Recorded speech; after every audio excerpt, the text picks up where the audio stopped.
Book name: Living in the Light. Author's preface. Living in the Light was first published in 1986. Since that time, it has sold over 1 million copies, and has been translated into many languages all over the world. Today, it continues to sell steadily, and I receive continuous feedback that it is touching people's lives in a meaningful way. Not long ago, I revised and updated my first book, Creative Visualization, and ever since that time, I've been feeling that I'd like to do the same for Living in the Light. The basic message of the book seems to be as timely and relevant as ever. Over the years since I wrote it, however, my understanding has developed and, hopefully, deepened through my own life experience and my work with others. I felt that there were many things I would say somewhat differently now, and that perhaps it would be valuable to my readers to hear more of my ongoing story as well as some of my older and wiser perspective. Having updated these 2 books, I now realize that revising a classic book is a delicate and difficult art form quite different from writing one. The challenge is this: how do I bring it up to date and into alignment with my present understanding while respecting and honoring the integrity and power of the original work, which in a sense is a living entity unto itself? When I sat down to revise Living in the Light, I hadn't read it for a number of years. As I went through it, I had 2 distinct reactions. One response was, "Wow! This is really good. I forgot that I was saying this stuff so clearly way back then." The other response was an embarrassed wince when I felt I had said something a little too simplistic or grandiose, or found something I no longer agreed with. I have not made major changes to the book. I have extended and updated my story in the introduction, and reorganized a little, adding a chapter and taking out 2 others that no longer fit well. Otherwise, I have simply reworked it a bit, adding, subtracting, and editing to bring it more into alignment with my current views. I have only modified it where I strongly felt it could be improved or made more accurate. At times, I had to fight the temptation to simply write a whole new book on the same subject. I comforted myself with the thought that readers interested in a more complete view of how my ideas have evolved can easily find it in one of my newer works, such as The Path of Transformation or Creating True Prosperity. Those of you who have read Living in the Light in the original version may notice a slightly different tone to the revised edition. At the time I wrote the book, I was filled with youthful enthusiasm for the power I was finding in these ideas and practices.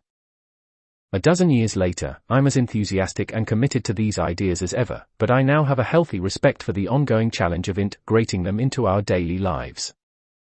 So you may notice a somewhat humbler approach, acknowledging and honoring the complexities of life and the human journey. Probably the greatest difference for me between then and now is my understanding of the necessity and importance of acknowledging, working with, and embracing our disowned energies, our shadow side. At this point, the phrase living in the light has a deeper and subtler meaning for me than before. It refers to the consciousness and balance that comes into our lives as we become aware of, accept, and express the many aspects of who we are, including the parts that we may have feared and rejected. When I wrote this book, the millennium change was still years away. Now it is at hand, and the idea that we are creating a new world seems more relevant than ever. Whether you have read Living in the Light before and are curious to read the revised version, or are a first-time reader, welcome. I hope you enjoy the book and find inspiration on your journey of self-discovery. Introduction. The beginning of my journey. I have always had a burning desire to understand how the universe works, what life is all about, and the meaning and purpose for which I am here. In retrospect, I can see that my entire life has been devoted to my search for truth and understanding. I was brought up in a very intellectual, well-educated, non-religious family.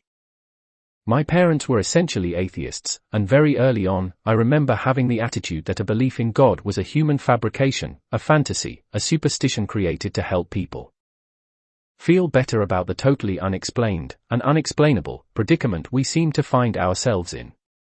Human existence, or any other kind of existence, was simply an accident of nature and had no particularly fathomable meaning.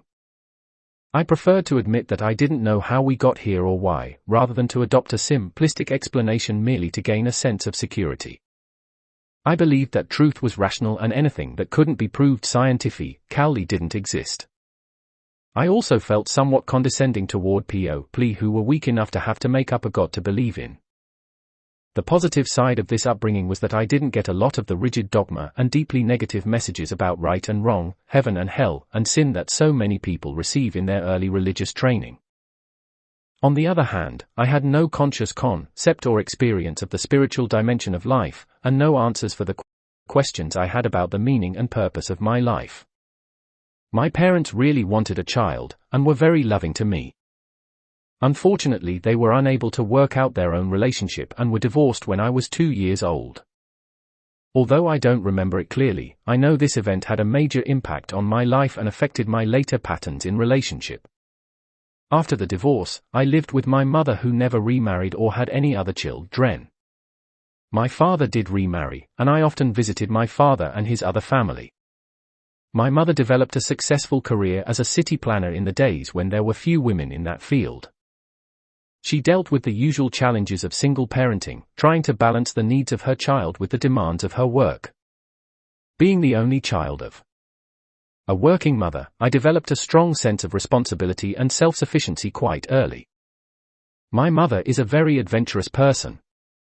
She loves to try new things, and for me, she was a great role model of fearlessness and pioneer spirit. She had been one of the first educated American women in her generation to have natural childbirth. I was the first baby her doctor had ever delivered without an anesthetic. I was blessed with a very fortunate birth. On September 30, 1948, at 9:10 p.m. in Trenton, New Jersey, for all you astrologers.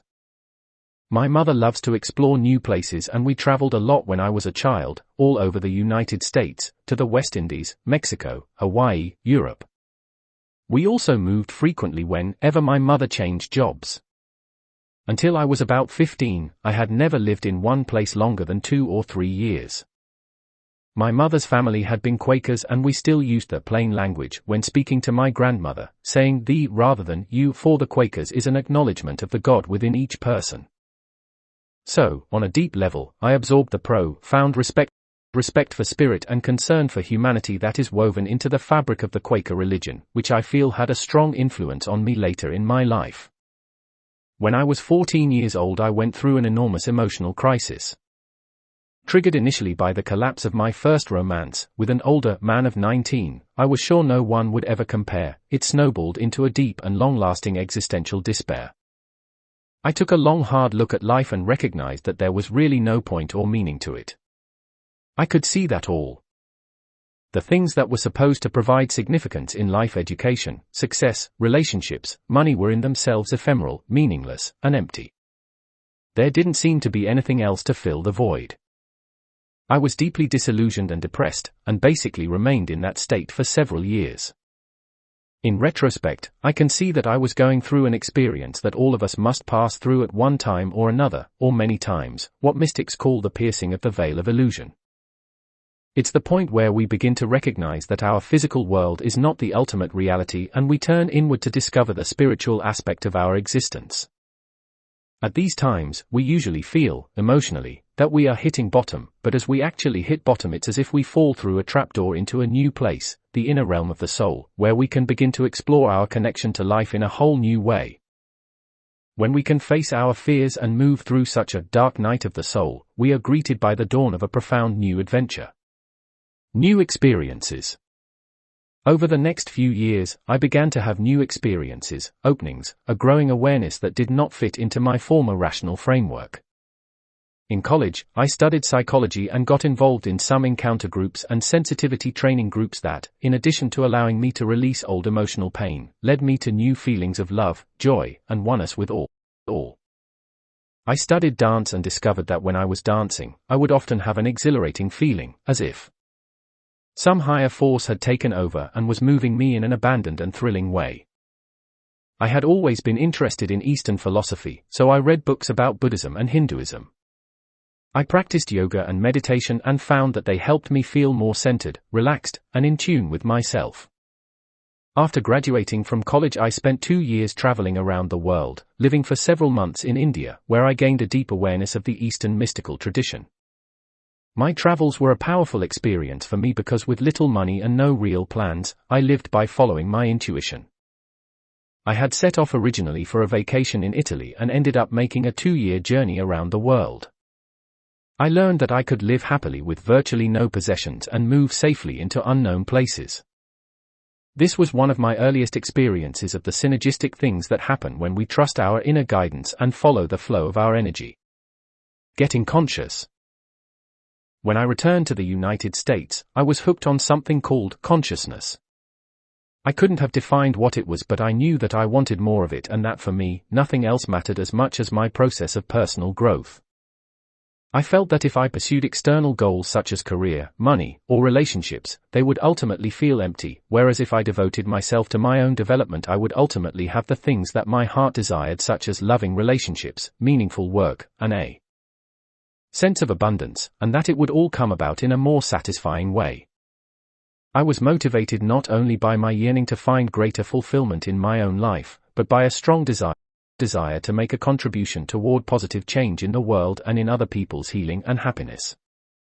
I moved to the San Francisco Bay Area, which I recognized as the forefront of the so-called human potential movement, and plunged into the earnest pursuit of knowledge, wisdom, healing, and transformation. I took classes and workshops, avidly read new books, meditated, and talked constantly to others involved in the same process. After reading Handbook to Higher Consciousness by Ken Keyes, I went to live at his center in Berkeley, where we worked on our growth intensely, day and night, for a year. After that, I continued to live communally for several years with others who were involved in an intensive personal development process. During this time, I did whatever I could to make enough money to live on housework, office work, odds and ends while I focused on my real work. Since that time, over 25 years ago, my life has been dedicated to my growth and evolution as a conscious being. I gradually came to understand that becoming more conscious meant becoming more aware of all that was taking place within me and around me, how my inner world affected my outer world and vice versa. I realized that the more awareness I have, the more choice I have in how I create or respond to the circumstances of my life. When we are relatively unconscious, we simply do what we've always done, not realizing there is any other way. As we gradually become more aware, we begin to recognize that other options exist and we can make other choices in how we live. At first, I imagined that this process involved a straight line from A to B, A being the darkness of ignorance, and B being full enlightenment. The goal was to move from A to B as directly as possible. If we were dedicated and fortunate enough to achieve enlightenment, we would have completed the process. We would be radiant beings, always filled with light, love, and wisdom. Eventually, I understood that consciousness is an ever-unfolding, deepening, and expanding process with no end point. We are infinite and complex beings, and our human journey involves not just a spiritual awakening, but the development of all levels of our being: spiritual, mental, emotional, and physical, and the integration of all these aspects into a healthy and balanced daily life. I'm getting ahead of myself, however, so back to my story. My name. People often ask me about my name, so I thought I'd pause here and tell you about it. While in India, I became very fascinated with the Hindu religion and began to study it. I had not been raised as a Christian, and that religion had never held much interest for me. I liked some of the ideas in Buddhism a lot, but it seemed a bit intellectual to me. The myths, symbols, and deities in the Hindu religion touched me in a deeper place in my soul. It is a very complex religion and I don't even pretend to understand it, but I grasped a few things. In the Hindu religion there is a trinity of 3 main deities that symbolize 3 aspects of life. Brahma is the creator, Vishnu is the preserver, and Shiva is the destroyer. Shiva represents the constant changing of the universe, the fact that everything must constantly be destroyed in order to be reborn. He reminds us that we must constantly let go of everything we hold on to, in order to flow with the motion of life. Many of his fervent devotees give up home and possessions and wander freely, abandoning themselves to following and trusting the energy of the universe. Shiva is also known as Nataraj, the lord of the dance, literally, the lord of rhythm. They say that it is his dance that keeps the universe in motion. He is depicted as a very beautiful and powerful man with long flowing hair. It is said that out of his hair flows the holy Ganges river. I felt irresistibly drawn to him. Shakti is the feminine aspect of Shiva. The word Shakti means energy, the energy that everything in the universe is made of. It is the energy of life, the life force running through our bodies. It also means female energy. In the Hindu practice of Tantra, there are techniques for enlightenment through channeling one's sexual energy. In this practice, the man is referred to as Shiva and the woman as Shakti. When I returned from India, I met, and for several years lived with, my friend Mark Allen. He didn't think my previous name fit me, and, knowing of my love affair with Shiva, he began calling me Shakti. I liked it and began using it. At the time, I don't think I realized how powerful the name was, but I certainly realize it now. I feel that the vibration of the name has helped me to emerge into my power. Gawain is the last name I was born with. It is the same name as Sir Gawain in the King Arthur legends. According to one dictionary definition, it means battle hawk, which I think is a wonderful image. To me, Shakti represents my feminine aspect, and Gawain, my masculine aspect. CRETV visualization. One of the earliest workshops I took was the Silver Mind Control course. At that time, I was still rather skeptical about this sort of thing and probably would never have gone to it except that my mother had taken the course and highly recommended it to me. I will never forget her description of a technique in which you can imagine what you want to have happen and it will very often come about. My mind felt doubtful about this, but my heart made a leap, and I remember thinking, ever since I was a child, I always knew that there was magic, that somehow, somewhere, magic really exists. This sounds like the closest thing to it that I have ever heard of. I took the course and I was amazed. We started slowly and easily with simple techniques that anyone could accept and do, and gradually, we worked our way into more unexplainable, but very powerful, processes. After 5 days, I had a strong psychic experience in which, for a period of several hours, I was able to consistently pick up specific information that I had no way of knowing except through my intuition. That experience began to dissolve some of my former limits on what I thought was possible. The most important technique I learned in that course was the basic technique of creative visualization, relaxing deeply and then picturing a desired goal in your mind exactly the way you want it to be. I started to practice this technique and found that it was amazingly effective. Quite often the things I pictured came true quickly and in unexpected ways. I became fascinated with the possibilities and took some other classes and workshops on similar subjects. I began to use creative visualization techniques in my life regularly and to teach them to my friends. I read The Nature of Personal Reality by Jane Roberts and was powerfully affected by the idea that we all create our own reality. Soon, I began to lead workshops and do private counseling, and eventually wrote creative visualization.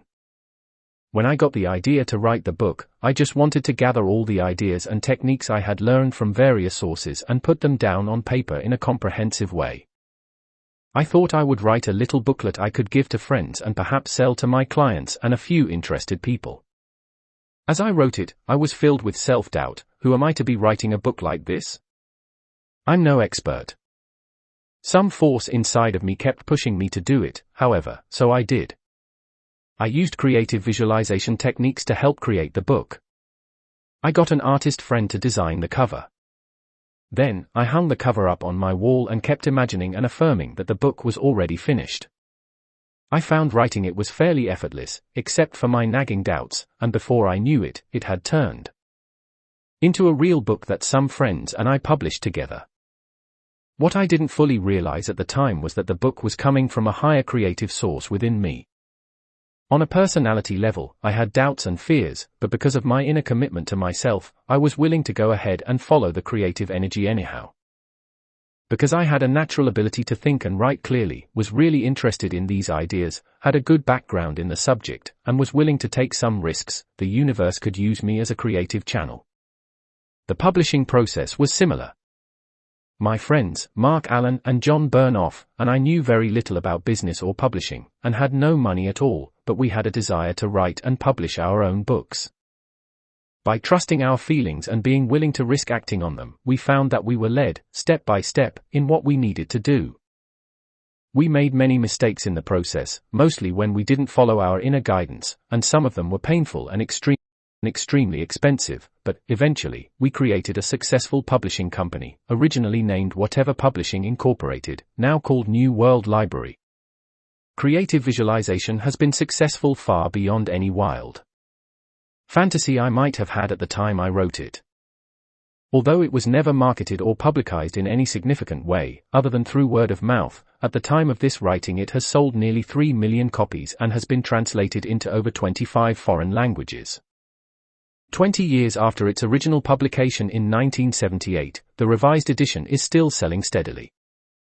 Through the years, I have received countless letters and calls from people all over the world saying it has helped them transform their lives. Of course, this has been quite gratifying to me, especially because I can see that it is the higher power of the universe at work. I have felt like a proud mother, watching my child out there in the world, doing its work and making its fortune, knowing that it is mine and yet not mine. It came through me and I helped to form it, and yet it is a being, an entity of its own, with its own destiny and its own connection to the creative source.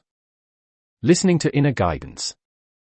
When I first discovered the techniques of creative visualization and found that they worked, I was excited because I felt that through using them I could create whatever I wanted in my life. I was elated by the feeling that I could have everything I desired. This was an important step for me as it took me out of the essentially powerless attitude that I had had previously, the attitude that life is something that happens to you and that all you can do is make the best of it. It was in some ways a victim position, giving power to people and things outside of myself. Using creative visualization, I began to realize that the power rested in me, that I could choose to create my life the way I wanted it to be. It was very empowering and very freeing. As I explored the process of creating my own reality, I gradually began to realize that the creative power I was feeling was coming from a source other than just my personality. For one thing, some of the things I thought I wanted didn't manifest, and in retrospect, I could see that it was for my highest good that they didn't happen. Other things occurred so miraculously that it was as if some unseen force was putting everything in place.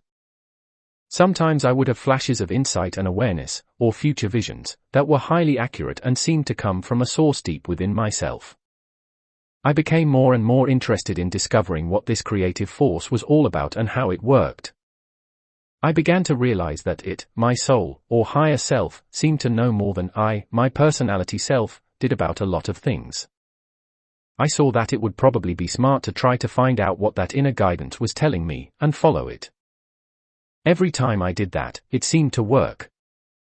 Eventually, I lost interest in trying to control my life, to make things happen in a way that I thought I wanted them to happen.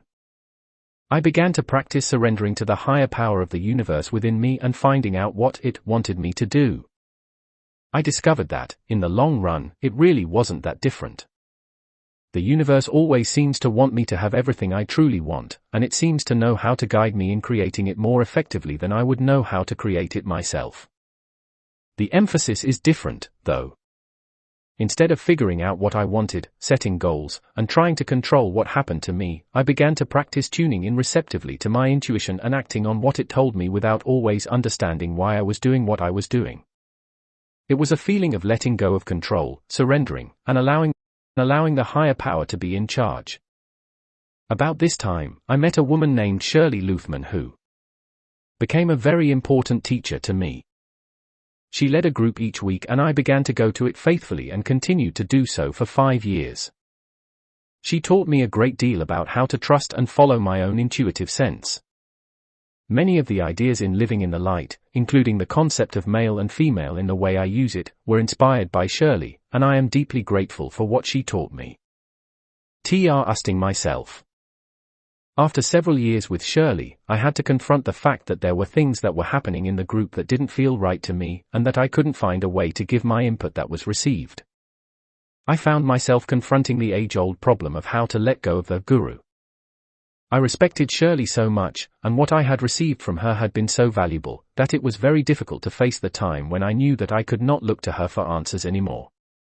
In a sense, Shirley was the metaphysical mother who had given me the support and security I needed until I was ready to trust myself. Eventually, my inner guidance told me I had to stop relying on her. The time had come for me to trust the power of my own inner guidance. It was both terrifying and liberating to realize that I had my own path and there was no one ahead of me who had all the answers. Leaving in the light. Once creative visualization became popular, many people began asking me to write another book. About 2 years after creative visualization was published, I began to have strong feelings that I would do so. One day as I was walking in the woods, I was thinking about my new book and I wondered idly what I should call it. Suddenly, my attention was drawn to a patch of woods near the path where a ray of sunlight was filtering brightly through the trees and shining on the green leaves. It was a beautiful sight, and as I gazed, the words, "Living in the Light," came to me. I knew immediately that it was the title of my next book, and I remember the feeling that I hadn't really thought of it myself but that I had received it. I even had the impression that I didn't have much choice about it, that I was being directed to use that name. I felt very inspired, began to make some notes, and told people that I was working on my new book. My publishing company had a cover designed and began to do some preliminary promotion. But after a while, I noticed that I hadn't actually written anything. I kept thinking it was going to happen, but it didn't. The truth was, I was not feeling the energy to actually sit down and write, and no amount of thinking that I should do it was making it happen. By this time in my life, I was quite committed to the philosophy that life doesn't have to be a struggle. I felt that when it was ready to happen, it would happen naturally. I wasn't willing to do it if it felt like too much of a push. I sensed that the moment would come when the energy would be so strong that I wouldn't be able not to write. Several years went by, and I became involved in many other things. People continued to ask for my new book and I kept reassuring them that it would be along eventually. Privately, I sometimes had my doubts, and I had to accept the fact that it was possible that it wouldn't happen.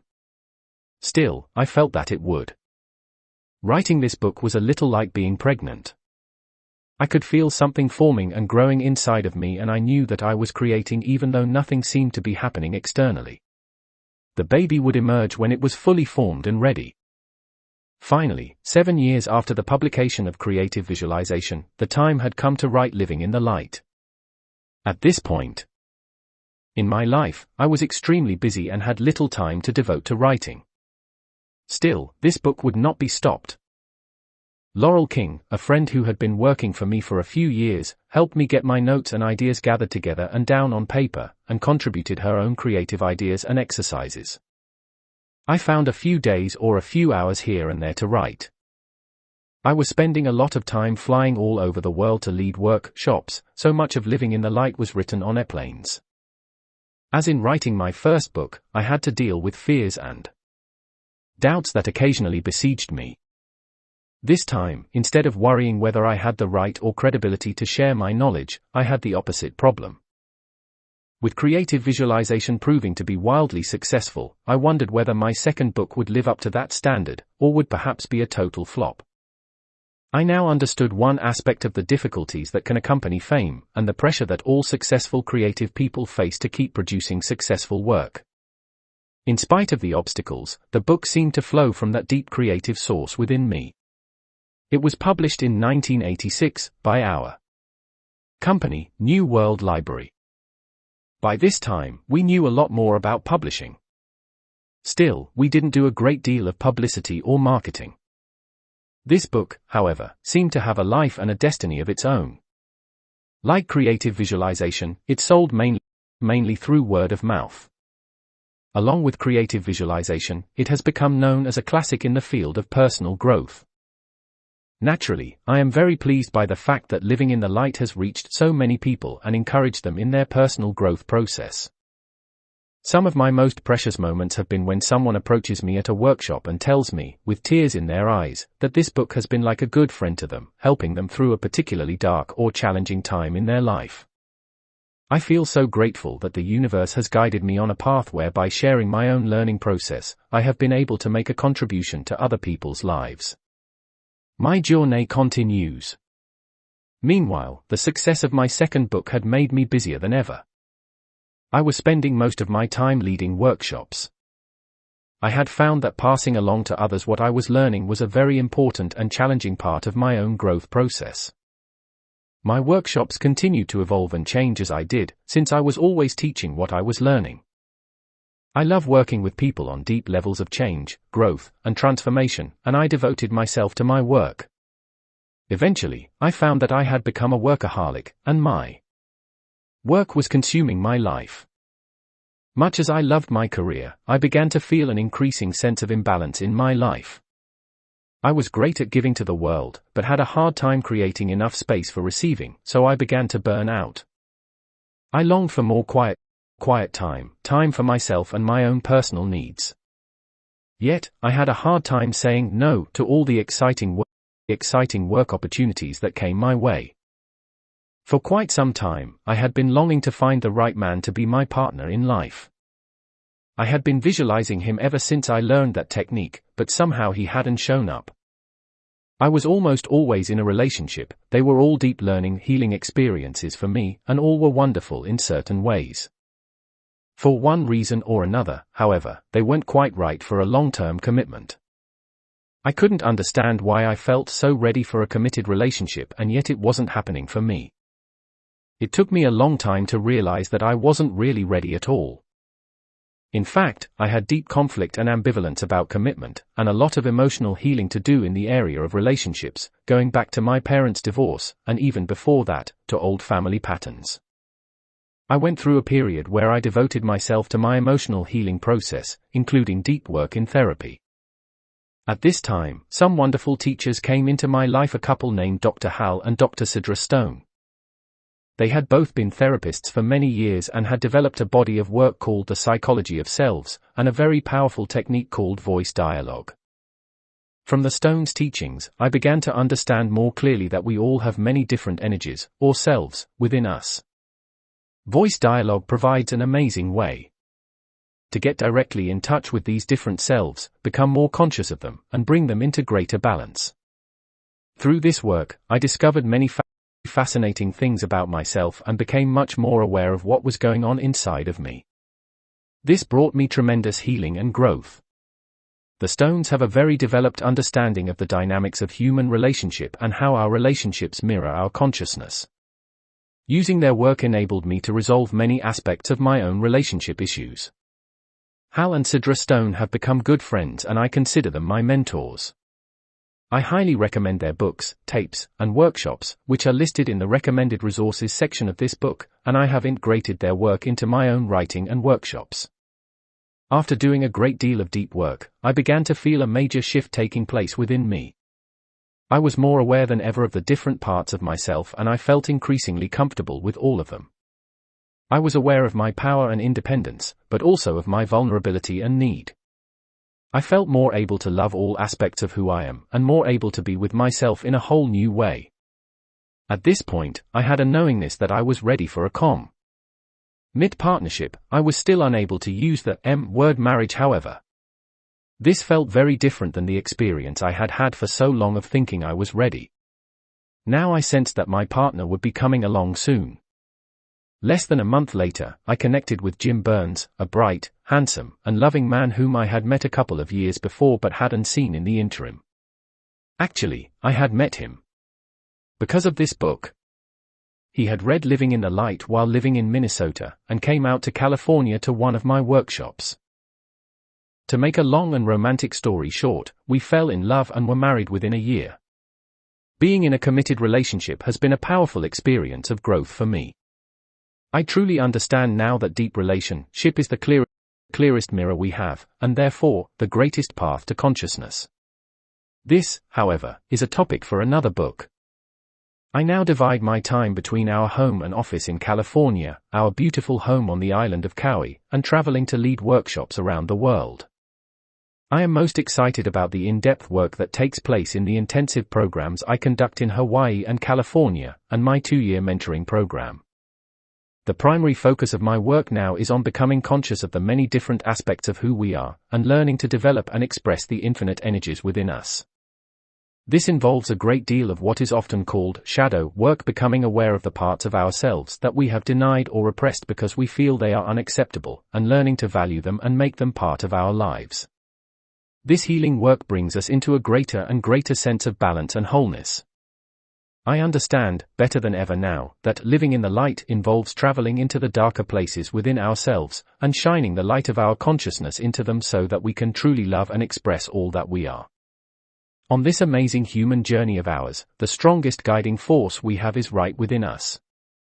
We gain access to it through our intuitive sense, our gut feelings about what is right and true for us. The development of our relationship with our inner guidance is what this book is all about.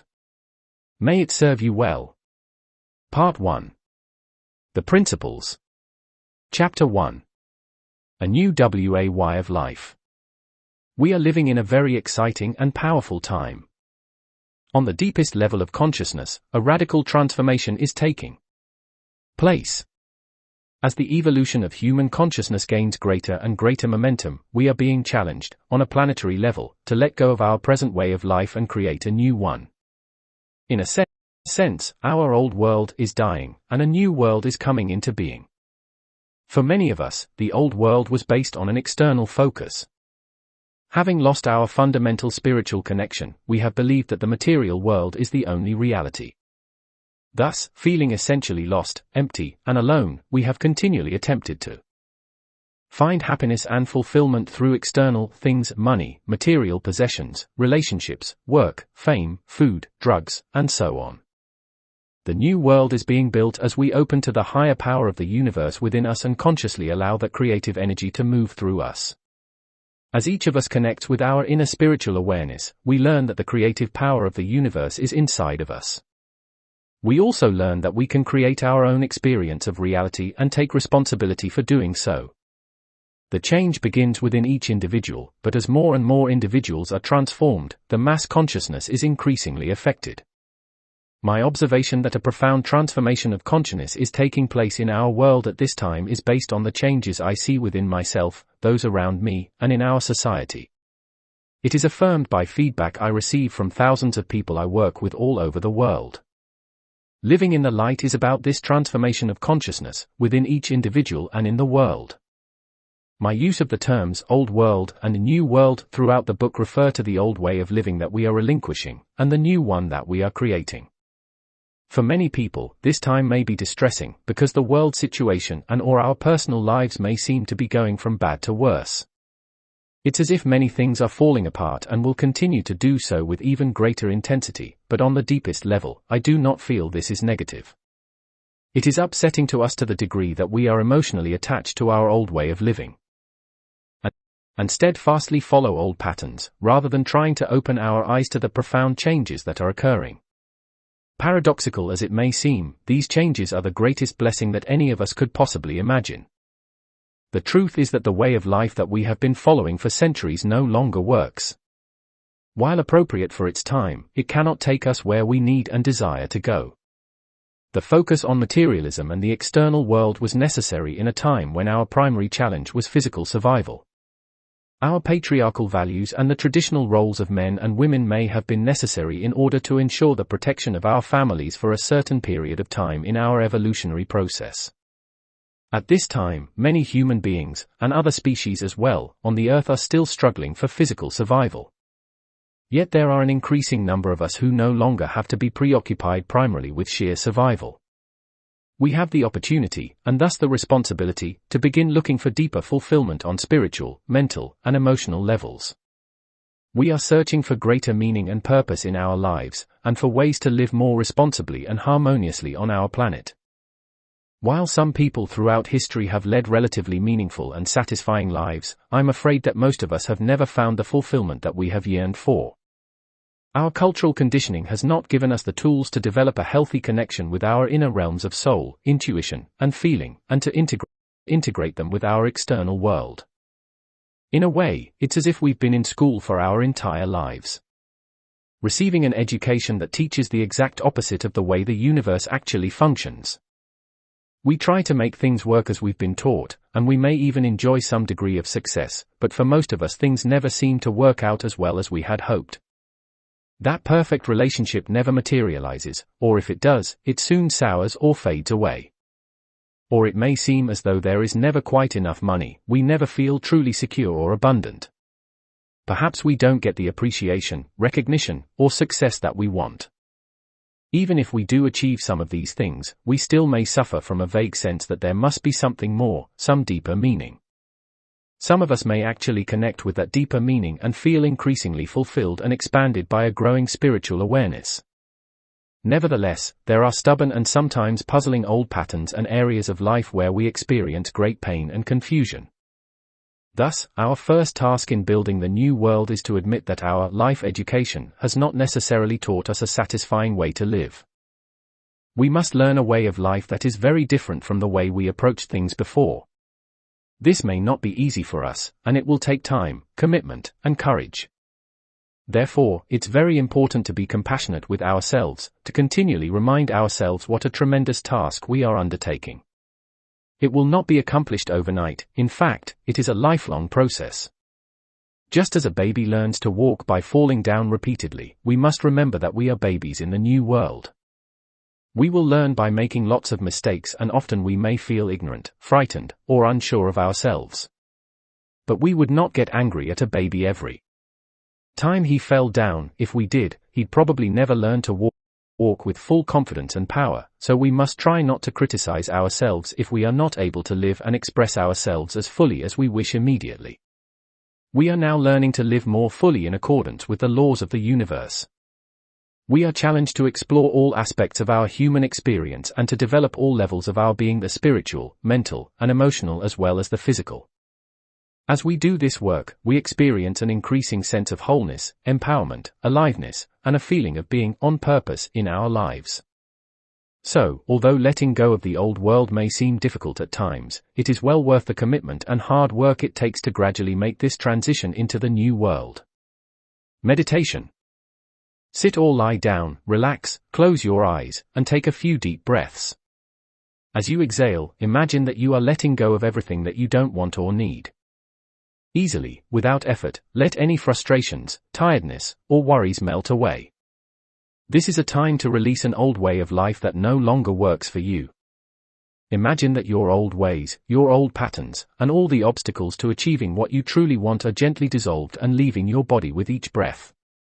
Every time you exhale and release a little of your old limitations, you create more space inside of you for something new. After doing this for a few minutes, begin to imagine that every time you inhale you are breathing in life energy, the life force of the universe. Within this life energy is everything you need and desire. Love, power, health, beauty, strength, abundance. Breathe it in with each inhalation. Imagine a new way of life opening up, filling you with aliveness, vitality, and energy. Pretend your life is exactly the way you want it to be. Imagine this new life is here, now, and savor it. When the meditation feels complete, gently open your eyes and come back into the room. See if you can retain that sense of newness in yourself. Remember that you are now in the process of creating a new life for yourself. Chapter 2. He higher power within us. The standing that there is a higher intelligence, a fundamental creative power or energy in the universe that is the source and substance of all existence. The words and concepts that have been used to describe this power are innumerable. Here are just a few. God, Spirit, inner guidance, Goddess, Essence, Higher Self, Higher Power, Being, the Universe, Source, Soul, Life Force, the Tao, the Force, Cosmic Intelligence, Buddha Nature, the Light, Christ Consciousness, Great Spirit, I Am. All that is. These terms are attempts to express an experience or knowingness that is difficult to convey in words and rational concepts. Each of us has this experience within us, the words we choose to describe it are merely the labels that suit us best. I seldom use the word God, as it has so many confusing connotations for so many. Frequently, people associate it with early religious training, which is no longer meaningful to them. Some may think of God as someone or something outside of themselves, the old man in the sky with the long white beard. I prefer terms such as higher power, the universe, spirit, or inner guidance. In this book, I will use some of these terms interchangeably to refer to our spiritual source, the essential creative intelligence and power within us. If any of these terms are not particularly meaningful to you, please feel free to substitute whatever word you prefer. For the first 20 years of my life, my connection to the spiritual aspect of my being was largely undeveloped. I had no conscious experience of, or belief in, a higher power of any sort.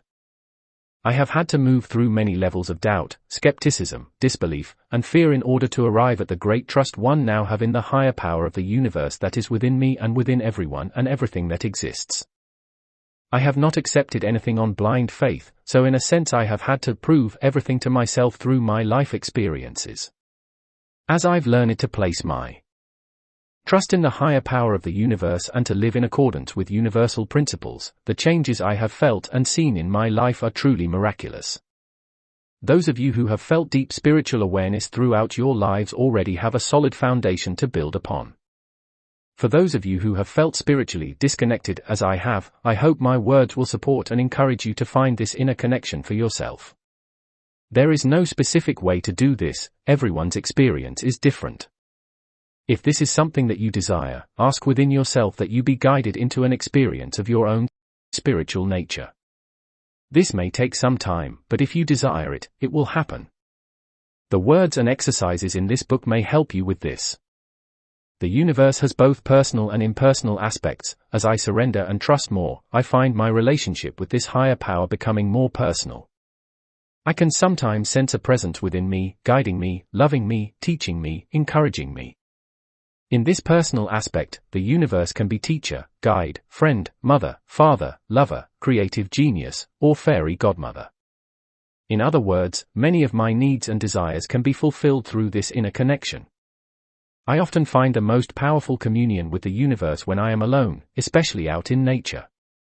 At such times, the places inside of me that sometimes feel empty are filled with the energy of spirit. Here I find a guiding presence that nudges me in the direction I need to go, and helps me to learn the lesson that lies in taking each step along my path. Meditation. Sit or lie down in a comfortable position. Close your eyes and take a few deep breaths. Each time you exhale, relax your body more and more. Then take a few more deep breaths and, each time you exhale, relax your mind. Let your thoughts drift by without holding on to any of them. Allow your mind to go out of focus. Relax your awareness into a deep place within you. Imagine that there is a very powerful presence within you. This presence is totally loving, strong, and wise. It is nurturing, protecting, guiding, and caring for you. At times it can be very strong and forceful. It can also be very light, joyful, and playful. As you get to know and trust it, it will make your life exciting, meaningful, and fulfilling. You may get an image or a feeling or a physical sensation that represents this higher presence. Even if you don't see or feel a thing, assume it is there regardless. Relax and enjoy the feeling or thought that you are being totally taken care of by the universe. Say this affirmation to yourself silently or aloud: I feel and trust the presence of the universe in my life. Chapter THREE Intuition. Once we acknowledge the higher power of the universe, the obvious question arises: how can we contact this power and gain access to it? After all, if there is within us a superior wisdom or a deeper knowledge than we normally experience, by tapping into it, we should be able to receive valuable guidance in how to live well in this confusing world. This realization began to dawn on me many years ago as I undertook my journey of consciousness. I have since discovered that the knowingness that resides in each of us can be accessed through what we usually call our intuition. By learning to contact, listen to, and act on our intuition, we can directly connect to this inner wisdom and allow it to become our guiding force. This is where we find ourselves in opposition to life as most of us have been taught to live it in the old world. In modern Western civilization, we have learned to respect and even worship the rational, logical aspect of our being, and to dismiss, depreciate, or deny our intuition. We do acknowledge the ability of animals to seemingly understand things that are way beyond their rational capacity. We call this instinct.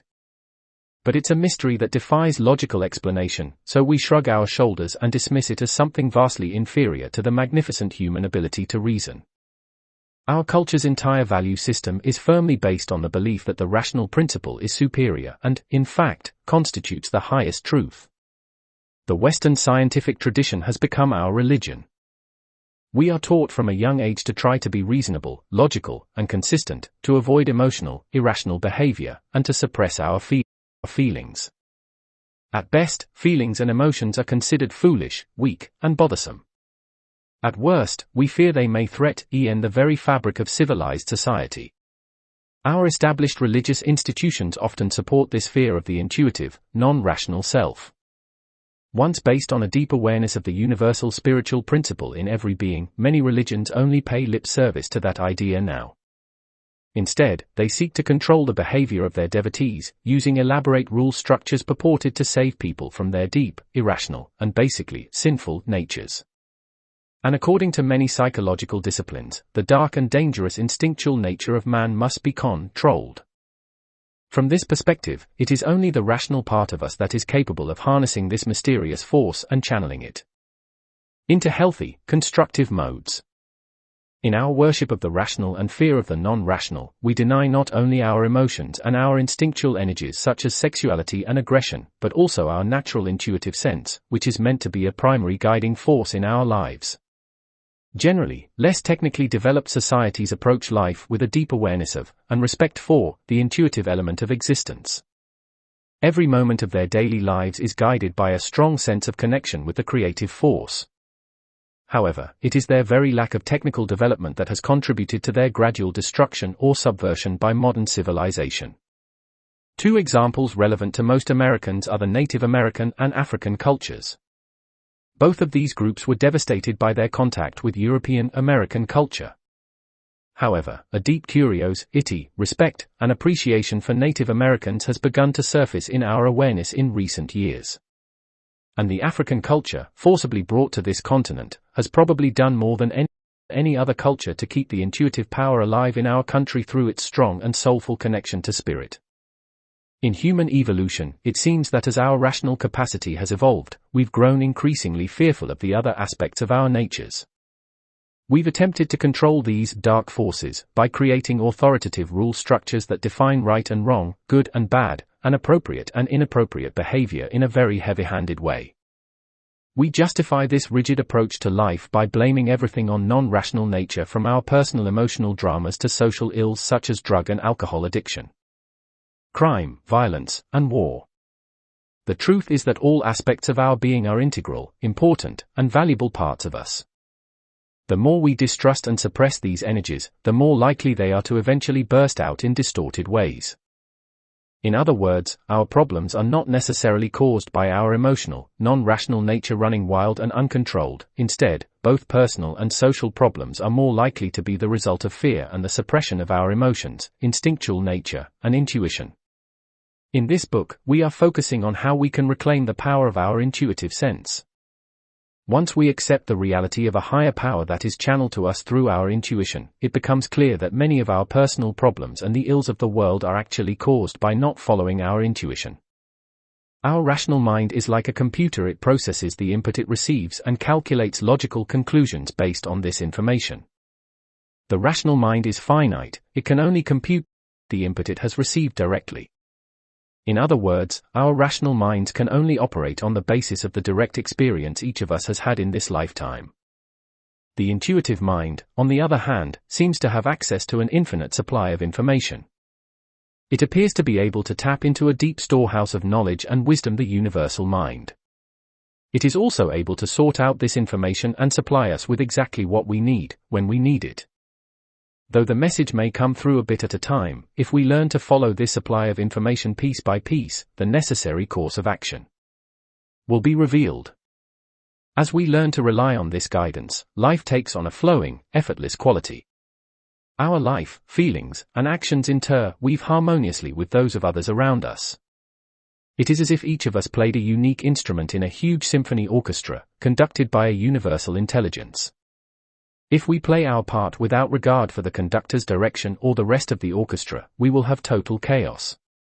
If we try to take our cues from those around us, rather than the conductor, it will be impossible to achieve harmony. There are too many people, all playing different things. Our intellect is not able to process so much input and decide on the best note to play at each moment.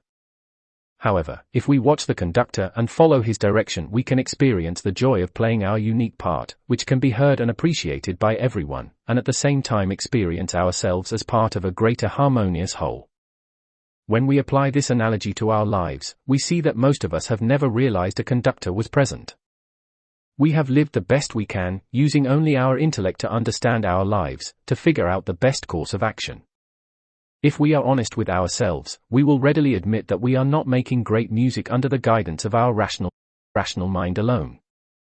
The dissonance and chaos in our lives and in the world certainly reflects the impossibility of living this way. By tuning into the intuition and allowing it to become the guiding force in our lives, we allow our inner conductor to take its rightful place as the leader of the orchestra. Rather than losing our individual freedom, we receive the support we need to effectively express our individuality. Moreover, we will enjoy the experience of being part of a larger creative process. I don't fully understand how the intuition functions in such an amazing way, but I definitely know, through direct experience and through observation and feedback from the many people I have worked with, that it does. And I find that the more I trust and follow this inner intuitive voice, the easier, fuller, and more exciting my life becomes. Meditation. Sit or lie down in a comfortable position in a quiet place. Close your eyes and relax. Take several slow, deep breaths, relaxing your body more with each breath. Relax your mind and let your thoughts drift, but don't hold on to any thought. Imagine that your mind becomes as quiet as a peaceful lake. Now focus your conscious awareness into a deep place in your body, in the area of your stomach or solar plexus. It should be the place in your body where you feel that your gut feelings reside. This is the physical place where you can easily contact your intuition.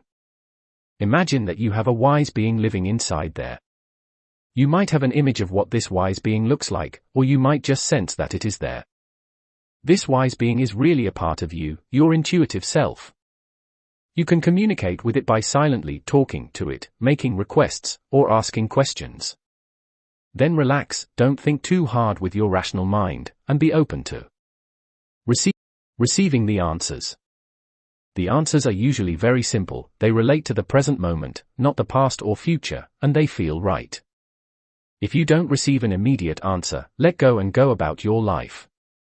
The answer will come later, whether from inside of you in the form of a feeling or idea, or from outside through a person, a book, an event, or whatever. For example, you might say, "Intuition, tell me what I need to know here. What do I need to do in this situation?" Trust the feeling that you get and act on it. If it is truly your intuition, you will find that it leads to a feeling of greater aliveness and power, and more opportunities begin to open up for you. If it doesn't lead to these things, you may not have been truly acting from your intuition but from some other voice in you. Go back and ask for clarification. It takes practice to hear and trust your intuition. The more you do it, the easier it will become. Eventually you will be able to contact your intuition, ask yourself questions, and know that in that wise being within you, an incredible source of power and strength is available to answer your questions and guide you. As you grow more sensitive to this guidance, you will gain a sense of knowing what you need to do in any situation. Your intuitive power is always available to guide you whenever you need it. It will open to you as you become willing to trust yourself and your inner knowledge. Chapter 4. Becoming a CRETVE channel. To whatever degree you listen to and follow your intuition, you become a creative channel for the higher power of the universe. When you willingly follow where your creative energy leads, the higher power can come through you to manifest its creative work. When this happens, you will find yourself flowing with the energy, doing what you really want to do, and feeling the power of the universe moving through you to create or transform everything around you. In using the word channel, I am not referring to the psychic process of trance channeling. Trance channeling involves a medium who goes into a trance state and allows another being to speak through him or her. By channeling, I mean being in touch with and bringing through the wisdom and creativity of your own deepest source. Being a channel is being fully and freely yourself and consciously knowing that you are a vehicle for the creativity of the universe. Every creative genius has been a channel. Every masterwork has been created through the channeling process. Great works are not created by the personality alone. They arise from a deep inspiration on the universal level, and are then expressed and brought into form through the individual personality. A person may have great technical skill, but without the ability to connect with a deeper source, his work will be uninspiring. The difference between a technician and a channel was clearly demonstrated in the movie Amadeus. The composer Salieri knew how to write music, but he didn't know how to tap into the creative source. Mozart wrote music that was both technically perfect and wonderfully inspired, and he did so easily, spontaneously, without thought or effort. From his early childhood on, music just seemed to bubble up and overflow from within him. I'm sure he had no idea how it happened and could not have explained to anyone else how to do it. Such genius has always seemed mysterious and unexplainable, a God-given talent possessed by only a few. It seems to come and go at will, sometimes it's there, sometimes it's not.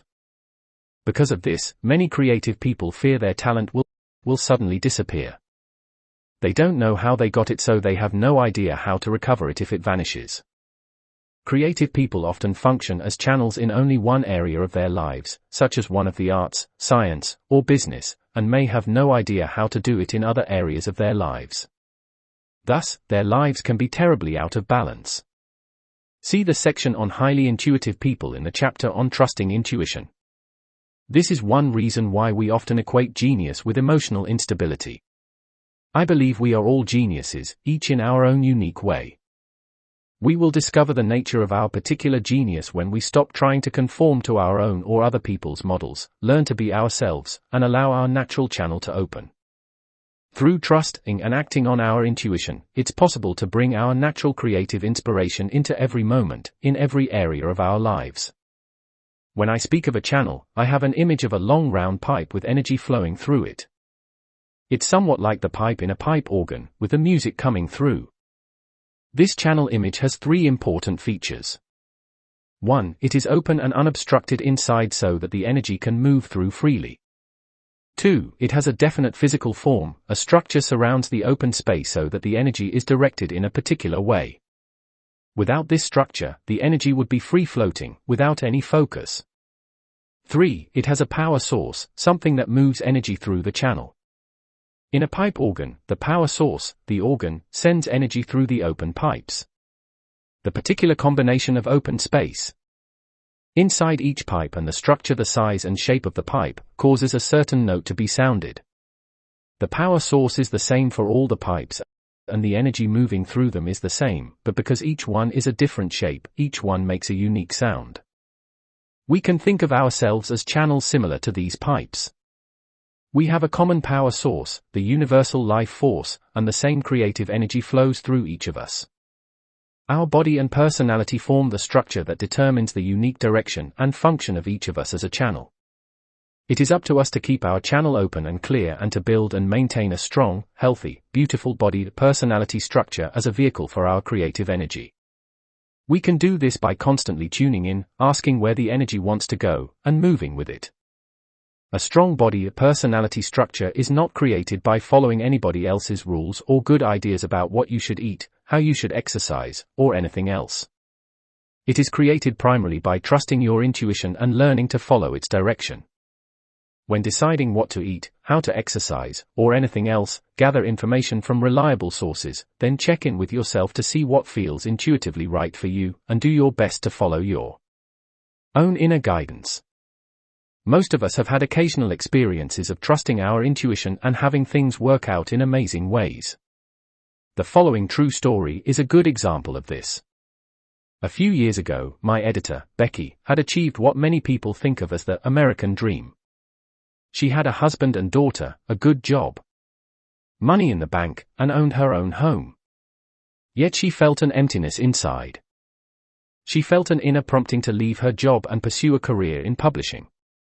Her husband did not support this idea. In fact, he pointed out that she didn't have the formal education necessary to obtain a position in a publishing house. Becky and her husband eventually separated, and she decided to make a move. She had been reading many books, including Living in the Light, and knew that she wanted to work for a publisher in the field of personal growth.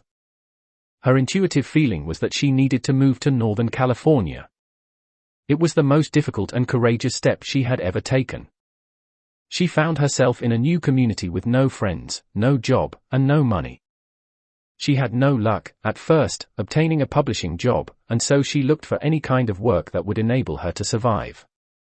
Many times she questioned her choice to take such a risk, yet she kept feeling a deep sense that she was on the right track. Finally, she found work in another field. She was able to get back on her feet financially and she regained her confidence. She continued her search for a publishing job, and this time she was successful. She happily took a cut in pay and position to take an entry-level job at New World Library, the company she had always hoped to work for.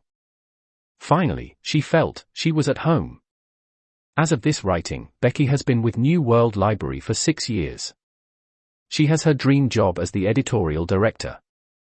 By following her inner guidance, even through very difficult times, she found the perfect place to express her creativity and make her contribution to the world. You may have had a similar experience, where listening to your intuition about something proved so fruitful and fulfilling.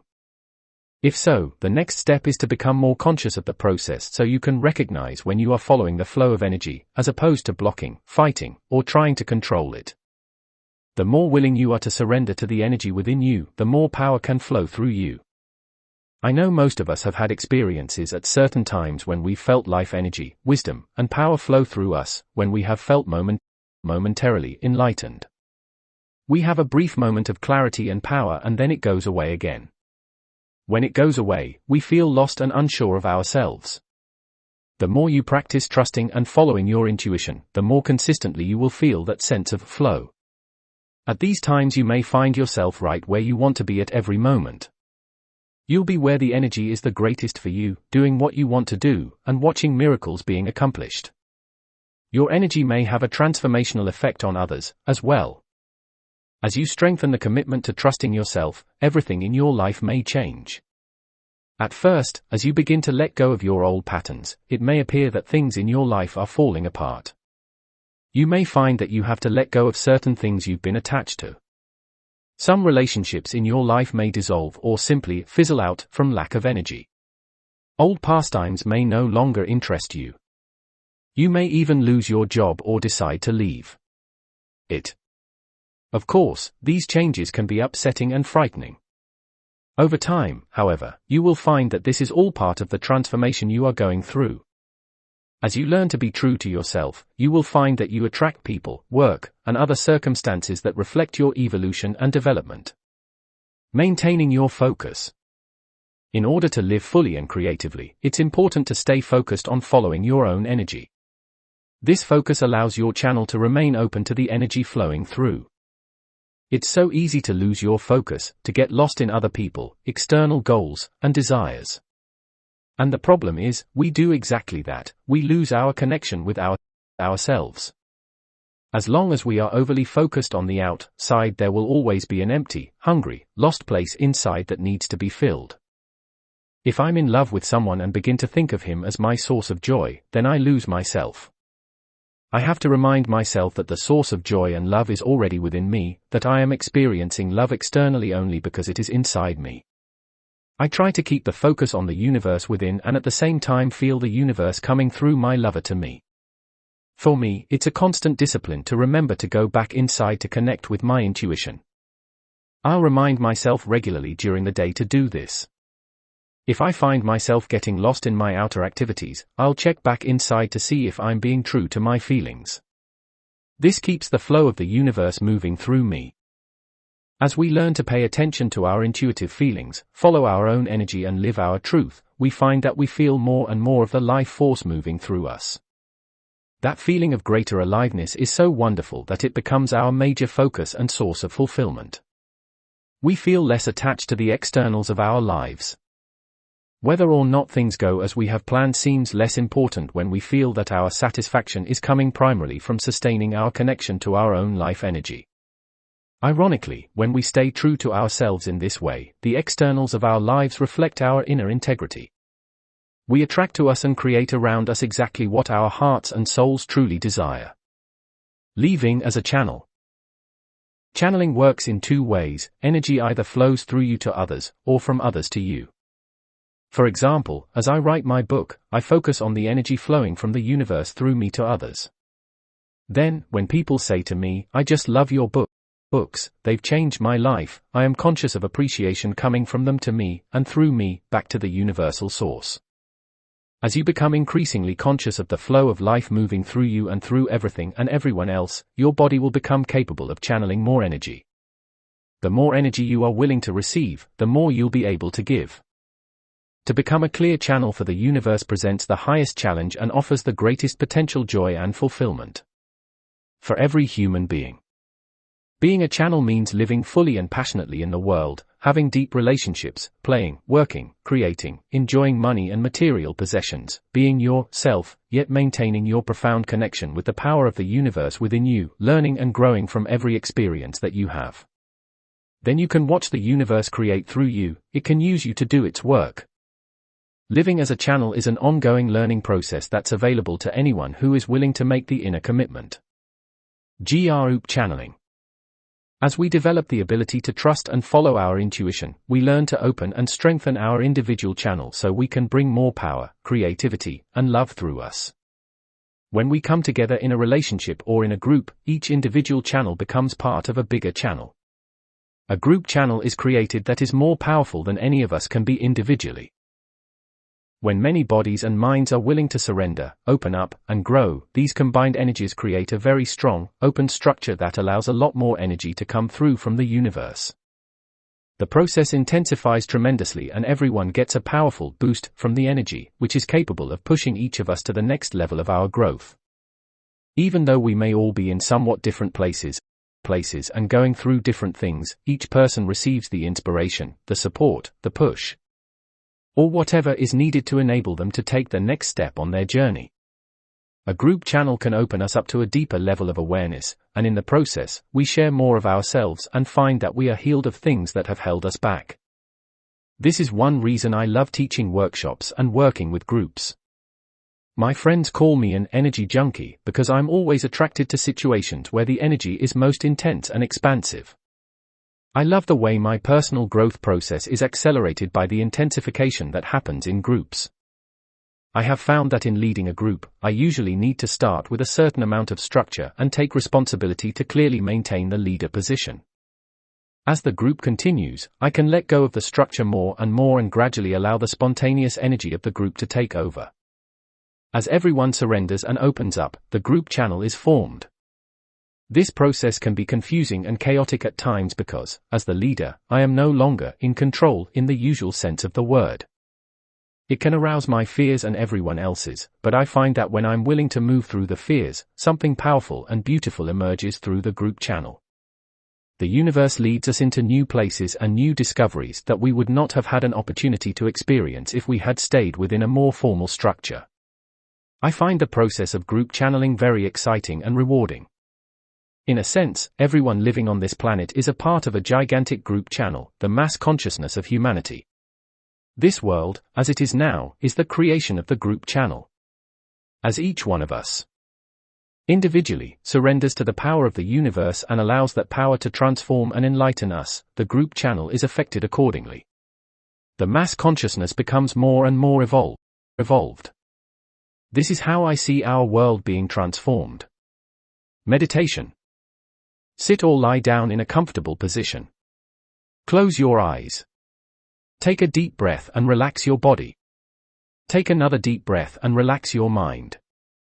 Continue to breathe slowly and deeply and let go of all tension or anxiety. As you relax, you find yourself in a deep, quiet place inside. Allow yourself to just rest in that place for a few moments, with nothing you need to do or think about. From this deep, quiet place, begin to sense the life force within you. Imagine that you are following your own energy, feeling it, trusting it, moving with it in every moment of your life. You are being completely true to yourself, speaking and living your truth. You feel alive and empowered. Imagine that you are expressing your creativity fully and freely, and let yourself enjoy that experience. By being who you are and expressing yourself, you are having a healing and empowering effect on everyone you encounter and on the world around you. Chapter 5. Exploring our man-why selves. We are all born with an infinite number of different qualities or energies within us. One of our most important tasks in life is to discover and develop as many of these energies as possible, so that we can be well-rounded and experience the full range of our potential. We can think of these energies as different archetypes, sub-personalities, or selves within us. In a way, it's as if there are many different characters living inside of us, each with its own task and purpose. Since the physical world is a plane of duality, for each of these energies within us, there is an opposite energy. In order to experience wholeness and balance, we need to develop and integrate both sides of every polarity. Most of us, however, are not accustomed to thinking in this way. We have been taught to think in a linear, exclusive fashion, good, bad, right, wrong. So if one quality is good or desirable, its opposite is bad, or undesirable. For example, many of us have been taught that it is virtuous and admirable to give to others. A person who gives a lot is a good person. Therefore, taking is thought to be selfish. A person who takes a lot for himself might be judged as less worthy than a giving person. Someone else with different values might think of this in an opposite way. He might admire a person who knows how to take a lot for himself and think of that person as smart and successful, while looking down on someone who is less aggressive and more giving as being foolish and easily taken advantage of. Either way, one polarity is honored while the opposite is devalued. In reality, both giving and receiving are equally important and valuable. If we give too much and aren't able to take or receive equally, we become depleted and resentful. If we take too much and are unable to give, we lose the satisfaction of making a contribution, and incur the resentment of others. If we can give and receive more or less in balance, we experience a healthy sense of satisfaction. From the time we are born, we begin to experiment with expressing the different energies within us. At that time we are completely dependent on our parents or caretakers for our survival and well-being, so we are extremely sensitive to their reactions to us. If we express an energy that invokes approval and positive attention, we are likely to continue to develop that quality. On the other hand, if something we do draws disapproval, criticism, or punishment, we are likely to discontinue it, unless that is the only form of attention we can get, in which case we may continue it. Fairly soon, we have a pretty good sense of which energies help us get our needs met and which ones seem to cause us more problems than they are worth. This varies greatly according to each individual, family system, time period, and culture. As we grow up, we continue to develop the energies that seem to work best to meet our needs. We become very identified with these qualities. That's who we think we are. These dominant energies become our primary selves, the inner characters whose job it is to take care of us and make our lives work as well as possible. There are usually a group of primary selves who work together as a team, making most of our decisions for us. For example, some of my primary selves are the super responsible one, the pleaser, who wants to make everyone happy so they will like me, the pusher, who wants me to work hard and accomplish a lot, the caretaking mother, who takes care of the child in other people so that they'll feel good with me, the consciousness teacher, healer. There are a number of others on the team as well. They have all worked very hard to make me a worthy, well-loved, and successful person. For every primary self, there is an opposite energy, which oftentimes has been repressed or denied because one way or another we got the message that it was not okay, or because it simply has not had space to develop. These energies become our disowned selves. They are usually buried within our psyche and we either don't know about them at all, or we are aware of them and try to hide them from the world. The disowned selves make up our shadow side, the parts of ourselves that we are embarrassed about, ashamed of, fearful of, or uncomfortable with. Our primary selves are usually working hard to make sure that we don't show these disowned selves to the world, since they are convinced that this would invite criticism, rejection, abandonment, or some form of disaster. The problem is that each of these disowned selves carries an essential energy that is an important part of us. In fact, we are often in desperate need of these qualities in order to bring healing and balance into our lives. As long as we fear our shadow side, however, we can't access the energies that we need. For example, if one of your primary selves is power, and you are very identified with being strong, competent, and independent, it is very likely that you have disowned your vulnerable side, the part of you that feels dependent on others and has needs for love and support. From the point of view of your power primary self, your vulnerable side might seem disgusting, and way too dangerous to show to the world for fear of being hurt. You might be completely unconscious of having a vulnerable side, or you might be aware of it but not want others to see it for fear of their judgment. Strangely, you will find that you are constantly attracting vulnerable people into your life, and you may at times feel very judgmental toward them for being so weak.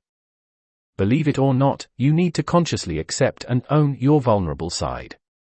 Without it, you cannot have real intimacy and closeness with others, and you can't really receive. You are out of touch with a very important part of your human experience. Life has an amazing way of confronting us with, and reflecting to us, the exact energies that we need to discover within ourselves and integrate into our lives. This happens through our dreams, where we are often shown symbolically the relationships between our primary selves and disowned selves. It happens constantly in our relationships, where others reflect to us the various different selves within us. Our imbalances show up in every area of our lives, from our health to our finances.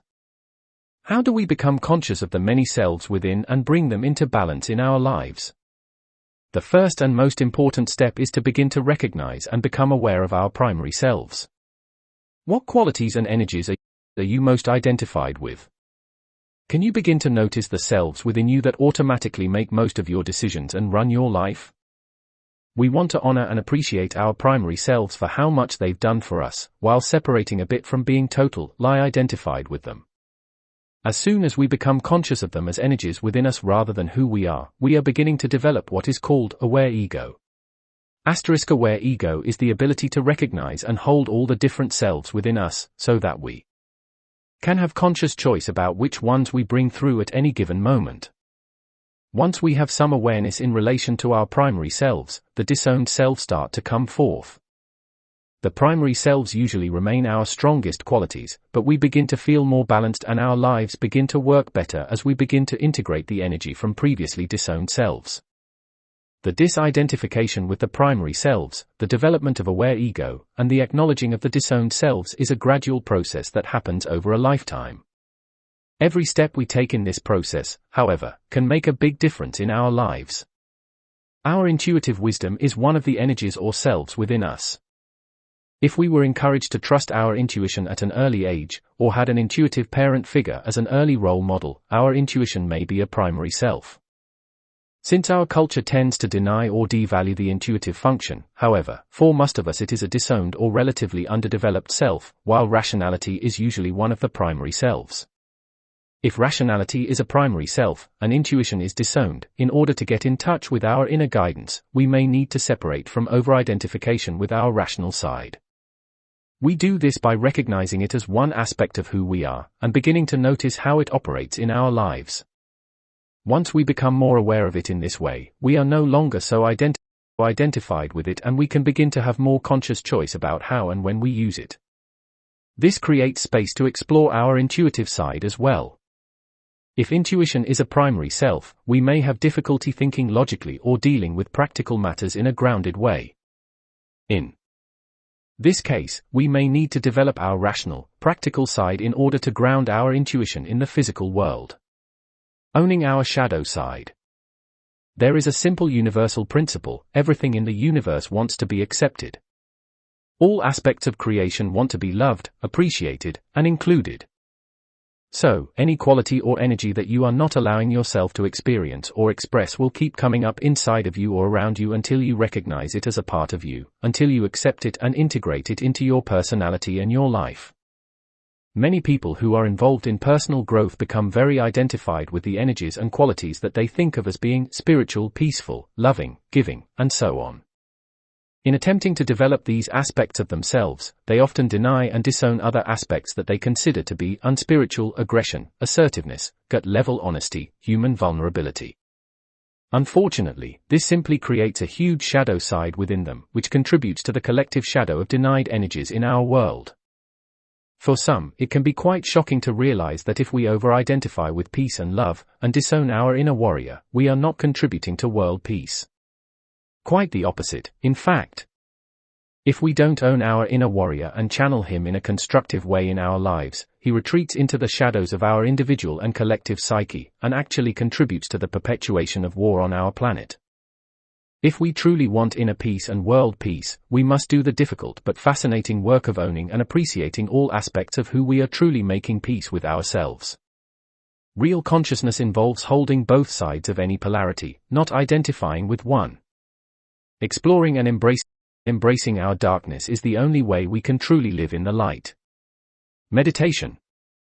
Get in a comfortable position in a quiet place.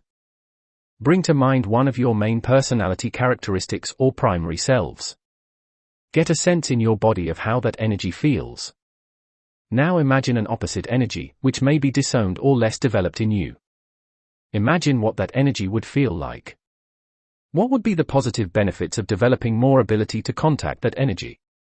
How could that bring more balance into your life? See if you can feel a balance of both of those energies at the same time. For example, if you are an outgoing person, you might balance that with a quieter, more introspective energy. If you are hardworking, you might balance that with the energy of relaxation or playfulness. Chapter 6. Te World as our mere ROR. The physical world is our creation. We each create our own version of the world, our particular reality, our unique life experience. Because I am creating my life, I can look at my creation to get feedback about myself. Just as an artist looks at his latest creation to see what works well and what doesn't, and thereby improves his skills, we can look at the ongoing masterwork of our lives to appreciate who we are and to recognize what we still need to learn. We're creating our lives as we go along, therefore, our experiences give us an instant, ongoing reflection of ourselves. In fact, the external world is like a giant mirror that reflects our consciousness clearly and accurately. Once we have learned how to look into that mirror and perceive and interpret its reflection, we have a fabulous tool for self-awareness. Understanding that the world is our mirror can help us see our lives as a reflection of our beliefs, attitudes, and emotional patterns. Viewed in this way, the external world can teach us about hidden aspects of ourselves that we can't see directly. The process is based on two premises.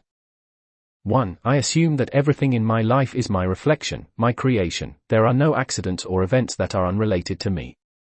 If I see or feel something, if it has any impact on me, then my soul has attracted or created it to show me something. If it didn't mirror some part of myself, I wouldn't even be able to see it. All the people in my life are reflections of the various characters and energies that live inside of me. 2. I always try to avoid putting myself down for the reflections I see. I know that nothing is negative. Everything is a gift that brings me to self-awareness. After all, I'm here to learn. If I was already perfect, I wouldn't be here. Why should I get angry at myself when I see things I've been unconscious of? It would be like a first grader getting frustrated because she wasn't in college yet. I try to maintain a compassionate attitude toward myself and my learning process. To the extent that I can do this, the learning process becomes fun and really quite interesting. I am learning to view my life as a fascinating and adventurous movie. All the characters in it are parts of me played out on the big screen so that I can clearly see them. Once I see them and recognize their various feelings and voices inside myself, I can understand that they are all important and valuable parts of me that I need for my full expression in this life. If the movie portrays problems, hassles, or struggles, I know I must check inside to find out where I'm not being true to myself or have more learning and healing to do. I also know that when I'm trusting and being myself as fully as possible, everything in my life reflects this by falling into place easily and working smoothly. Problems are messages. If there are problems in your life, the universe is trying to get your attention. It's saying, hey, there's something you need to be aware of, something that needs to be changed here. If you pay attention to the small signals, you will learn from them, but if you don't, the problems will intensify until you get the message and start to pay attention. If you accept that every time a problem occurs the universe is showing you something, you will make rapid progress on your journey of self-discovery. When something negative happens, it's tempting to say, "Why does this happen to me? I'm doing the best I can but nothing seems to be going right. I can't understand why I keep having this problem." If you find yourself doing this, try to open up to another way of looking at things. Go inside and say to the universe, "I know you're trying to show me something.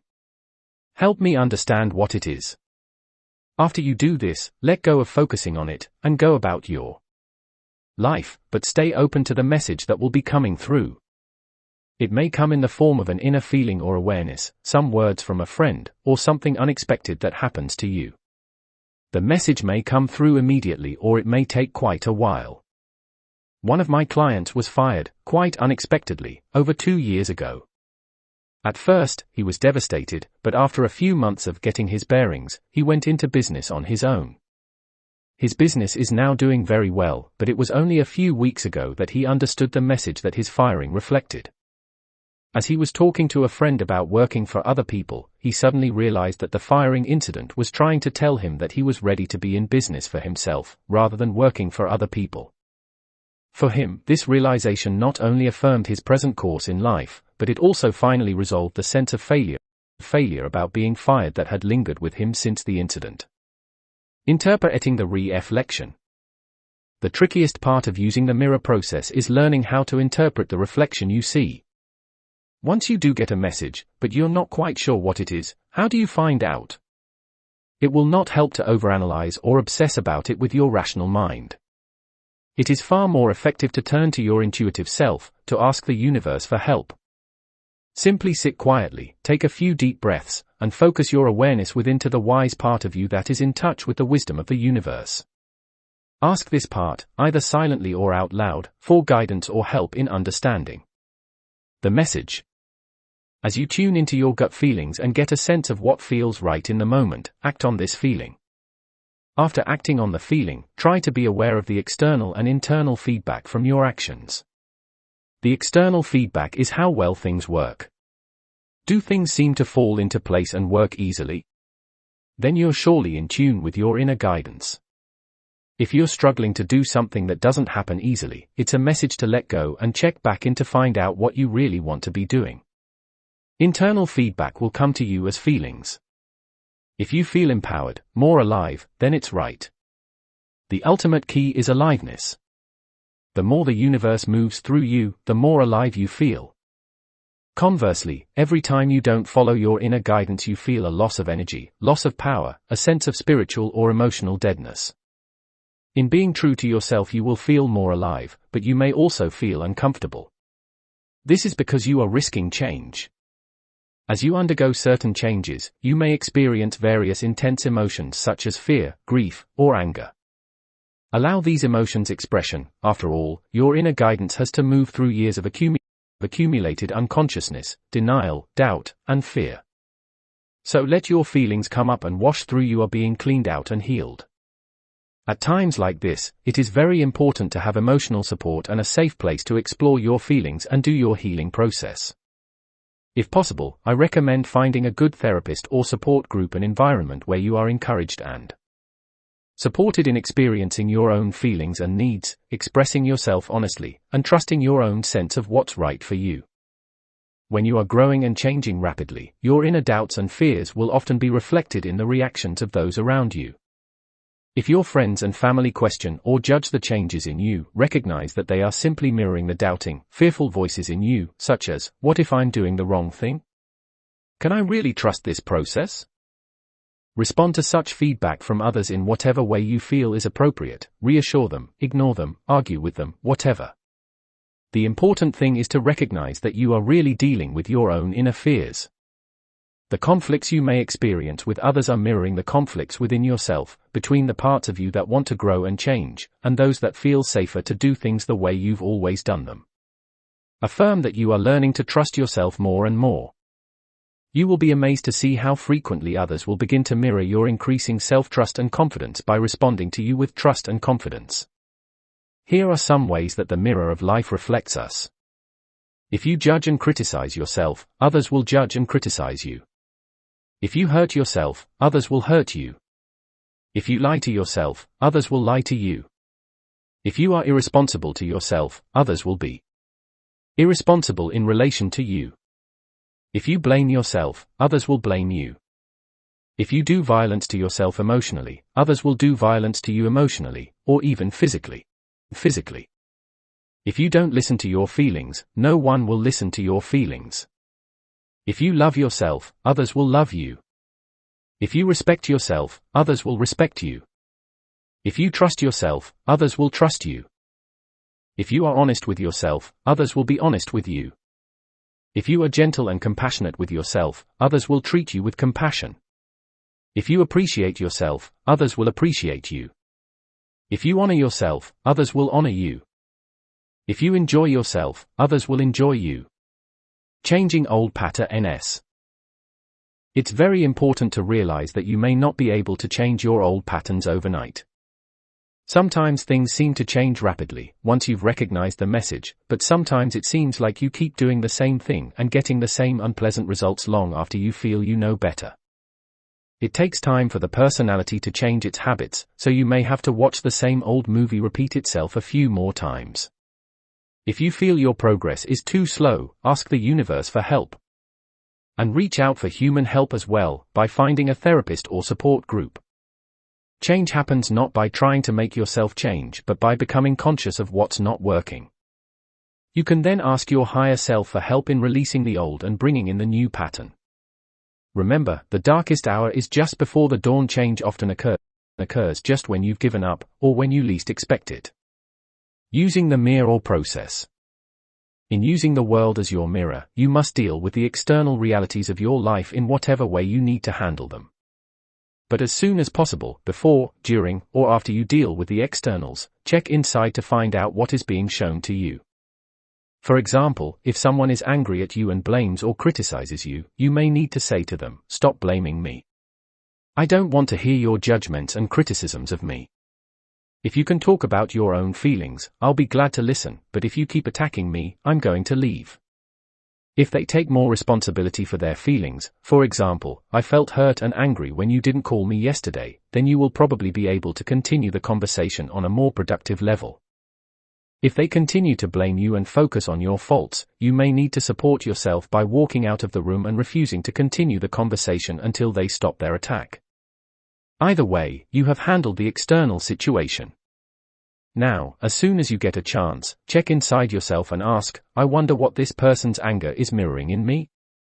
You may realize that you have been feeling very angry and critical toward yourself lately. Or perhaps you will discover that a part of you is upset because you haven't been paying enough attention to yourself. When other people want more from you, it's usually an indication that you want more from yourself. It may in fact be a signal that it's time to show up and be more present with your own needs and feelings.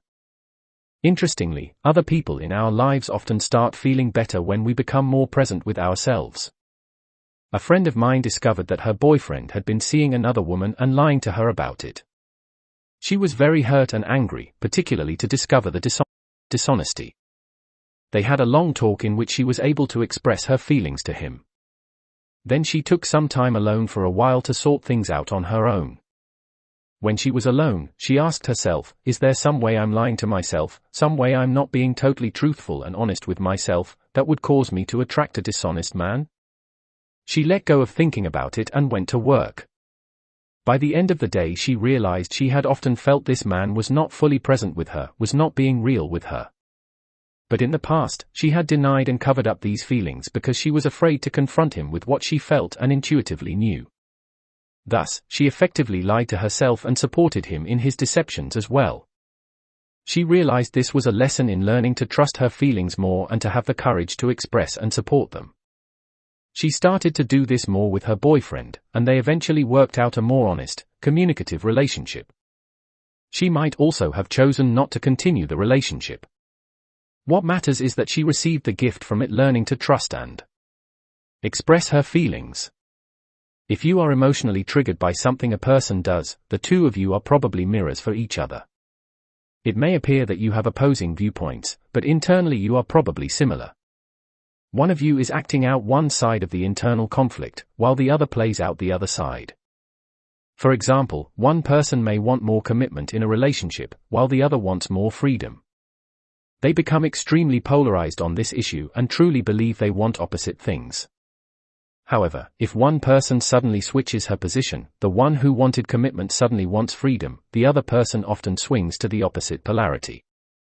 The reason for this is that they are attempting to resolve an inner conflict. They both have the desire for closeness and security and the need for independence and autonomy, which may feel like the fear of loneliness versus the fear of entrapment. Once people look inside and become more aware of their feelings, they often recognize that they have simply projected their inner conflict onto the outside world so that they could recognize and deal with it. If a person truly and unequivocally wants a commit relationship, he will simply attract another person who wants the same thing. If someone feels completely clear about wanting to explore being with many partners, he simply does it. By using the mirror process, you can recognize what you really feel and learn to be more honest with yourself. Once you recognize an internal conflict, you can acknowledge that both polarities are really within you and find ways to honor both of the energies. 4. Example: we all contain the polarities of desiring closeness in relationships while also desiring independence and autonomy. As conscious beings, we must learn to satisfy both these needs. By honoring both of these energies within us, we can learn to create relationships in which we have both closeness and independence. Seeing the world as your mirror also gives you wonderful opportunities to receive positive feedback. Think of everything that you like and enjoy about your life right now. You created these things, they are also your mirrors. Think of the people you know whom you love, enjoy, respect, and admire. They are your mirrors. They couldn't even be in your life if they didn't reflect you. You would not be able to recognize their positive qualities if you didn't have similar ones. Think of the people and animals that love you. They are a mirror of how you love yourself. If you have a home that you love, or a particular spot in nature that is very beautiful to you, it is a mirror of your own beauty.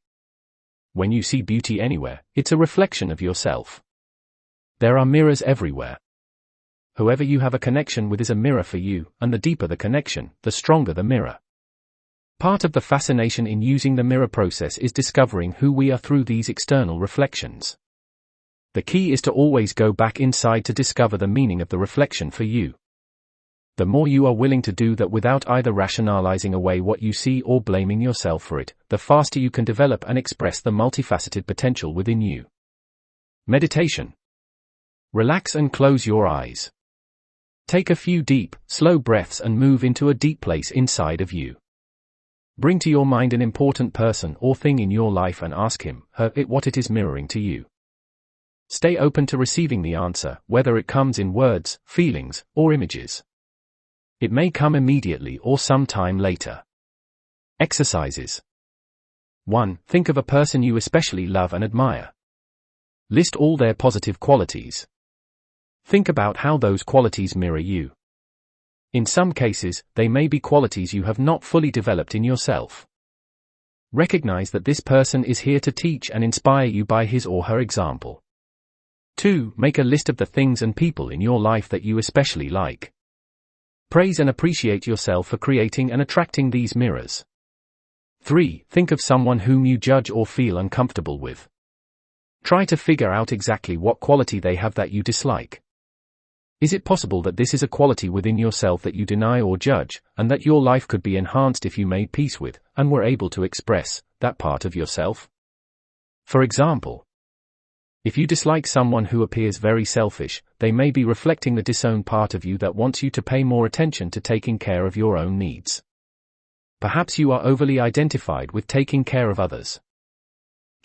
Chapter 7: Spirit and 4M. Spirit is the essence of life, the energy of the universe that creates all things. Each one of us is a part of that spirit, a divine entity. So the spirit is the higher self, the eternal being that lives within us. Form is the physical world. As an individual, my form is my physical body and my personality, which includes my mind and my emotions. It is also my self-concept, my ego, identity structure. My name is Shakti Gawan. I was born on September 30, 1948. I'm 5 feet 9 inches tall. I'm intelligent and have a generally outgoing personality. This is all information about my form. We, as spiritual beings, created the physical world as a place to learn. It's our school, our playground, our artist's studio. I believe that we're here to master the process of creation and to learn how to integrate all levels of our being, spiritual, mental, emotional, and physical, so that we can live in the physical world in balance and wholeness. Physicists are now discovering what metaphysicians have claimed for thousands of years: seemingly solid physical matter is, in reality, made of energy. If we look through a powerful microscope at anything solid, we see an infinite number of little vibrating particles. If we closely examine one of these particles, we discover that it is made of even smaller particles, and so on. The fact is that everything physical is made of energy, which we can also call life force, or spirit. So modern science supports the ancient metaphysical truth that form is created out of spirit. When our spirit decides to manifest as physical form, the first thing it creates is a physical body in which to house itself. We choose a life situation and create a body in accordance with what we feel will best serve and teach us in this lifetime. Ultimately, our goal is to create a body, a personality that can fully express our divine creative spirit, a form that can do everything our spirit wants to do easily, skillfully, and beautifully. However, our physical form, body, a personality, has an important job of its own to do. Its main responsibility is to make sure that we survive physically, and once that is assured, that we actually thrive physically and emotionally in this life. So our forms have a certain consciousness that revolves around making sure we get enough food and shelter, protecting ourselves from danger, gaining a sense of security by making sure reproduction takes place and offspring survive, creating family and community in which we can give and receive the emotional nurturing we need, and finding a sense of belonging. The energy of our spirit is very different from that of our form. Our spirit has a very expanded vision and perspective, but very little understanding of what it means to be in a human form. Our form carries our human experience, with all its limitations and vulnerabilities, and also with the knowledge of how to live in the physical world. After we are born into the body, most of us forget who we are on the spiritual level and why we came here. We take on the survival consciousness of the physical world and we get lost in the world of form. We forget that we are souls, believing we are just our personalities. We lose touch with our source of power and feel lost and helpless. Life becomes a tremendous struggle to find meaning and satisfaction. We may spend many lifetimes caught up in this cycle. Certainly, most of us have spent many years in this lifetime looking outside ourselves, trying to find fulfillment in the world of form. Eventually we realize that it's not working. No matter what we do in the world, we don't find profound happiness. We become unwilling to spend one more lifetime, one more year, or even one more minute in futile struggle. In frustration and hopelessness, we give up. This is usually a painful and frightening place in a person's life. It feels like hitting bottom. It is a kind of death of our old identity when the form recognizes the hopelessness of trying to live this way and surrenders its fight. It would rather die than keep trying. At this time a person often has thoughts and feelings of death, or may experience the death of a close friend or family member, or several of them. Some people create a serious illness, accident, or other major crisis at this time, and some contemplate or even attempt suicide. But the darkest hour is truly just before the dawn. When we finally give up the struggle to find fulfillment out there, we have nowhere to go but within. It is at this moment of total surrender that a new light begins to dawn. When we give up our old way of doing things, we create space for a new energy to come through. This is like being reborn. We are infants in this new world and have no idea how to live since none of our old ways work here. We feel uncertain and out of control. Yet hope is reborn in us, and a new power and vision start to come through. This can be the beginning of developing a form that is conscious of, and integrated with, our spirit. Ram Dass has a beautiful analogy for this process. He likens it to a clock, where 12 o'clock is the starting point. From 12 to 3 o'clock life is totally lost in the world of form. From 3 to 6 o'clock is gradual disillusionment with the world, and 6 o'clock is where you hit bottom. You feel that you lose everything, but as you pass through 6 o'clock you are actually waking up to reconnecting with spirit. From 6 o'clock back up to 12 o'clock is ever-increasing integration of spirit and form. As individuals, we are at various stages in this process. I have a sense that we each have one major cycle of this type lasting over many physical lifetimes, and we also have an infinite number of minor cycles, sometimes almost daily. When we, as individuals, first rediscover our spirit, we are usually drawn to nurture and cultivate this awareness. This often involves withdrawing from the world to one degree or another, and going within. For some people this takes the form of spending time in nature, for some it involves practicing meditation, going to retreats, and so forth. For some it may be simply finding time to be alone and quiet. Often it's a time of partial or complete withdrawal from relationships, work, and/or other attachments that tend to pull us outside of ourselves. For some, this phase may last only a few weeks or months. Each of us is unique, so we all experience this shift within in different ways. In one way or another, we learn to go inside and be in that quieter place in ourselves for a while. There we find a deeper and deeper connection with our spirit. While we are deeply connected with ourselves in this way, we often find that we have a feeling of clarity, vision, wisdom, power, and love. This is because in that moment, we are connected with the expansive energy of spirit, and not distracted by the problems and responsibilities of dealing with the world of form. If we choose to follow one of the traditional spiritual paths, we may remain more or less withdrawn from the world. In this way we can be true to our spirit and avoid dealing with the attachments and patterns of our form. Unfortunately, we never have the opportunity to fully integrate spirit and form. In order to create the new world, we are being challenged to move out into the world of form with full spiritual awareness. We need to recognize the differences between our spirit and our form and learn to integrate them. Integrating spirit and form. The first step in the process of consciously integrating form and spirit is to be able to recognize and feel both the consciousness of your spirit and the consciousness of your form. You may be accustomed to feeling only one of them most of the time, with occasional flashes of the other. Or you may flip back and forth frequently between the two perspectives. It's as if one takes control of the body for a while and you see things from that viewpoint. Then the other one takes over and suddenly everything looks quite different. This understanding can explain a lot of things that many of us are experiencing in our lives. Why is it that we have wonderful moments of consciousness and clarity, and then find we have completely lost our perspective and become immersed in fear and pain again? How is it that we can feel so loving, wise, and accepting one day and the next day feel so angry, foolish, and judgmental? Why did we feel like we'd really gotten it at a workshop and then seem to lose it the next day? How is it that we can feel so peaceful and unattached when we are meditating, yet often our relationships seem like a worse mess than ever? And how come we have such trust in the abundance of the universe but we're still having financial problems? The answer is simple: we are dealing with the discrepancies between spirit and form. This is a very difficult thing to confront, and we are facing a real challenge. Many people reach this point and have a hard time going any further. For example, I frequently get inspiring, creative ideas for a new project I want to do. I get a very strong vision of how wonderful it will be and how it can work. All this is coming from my spirit, of course. I get very excited and jump into the project, making all kinds of plans and initiating many actions in that direction. A few days or weeks later I find myself feeling totally overwhelmed, overworked, frustrated, and ready to throw the whole thing out the window.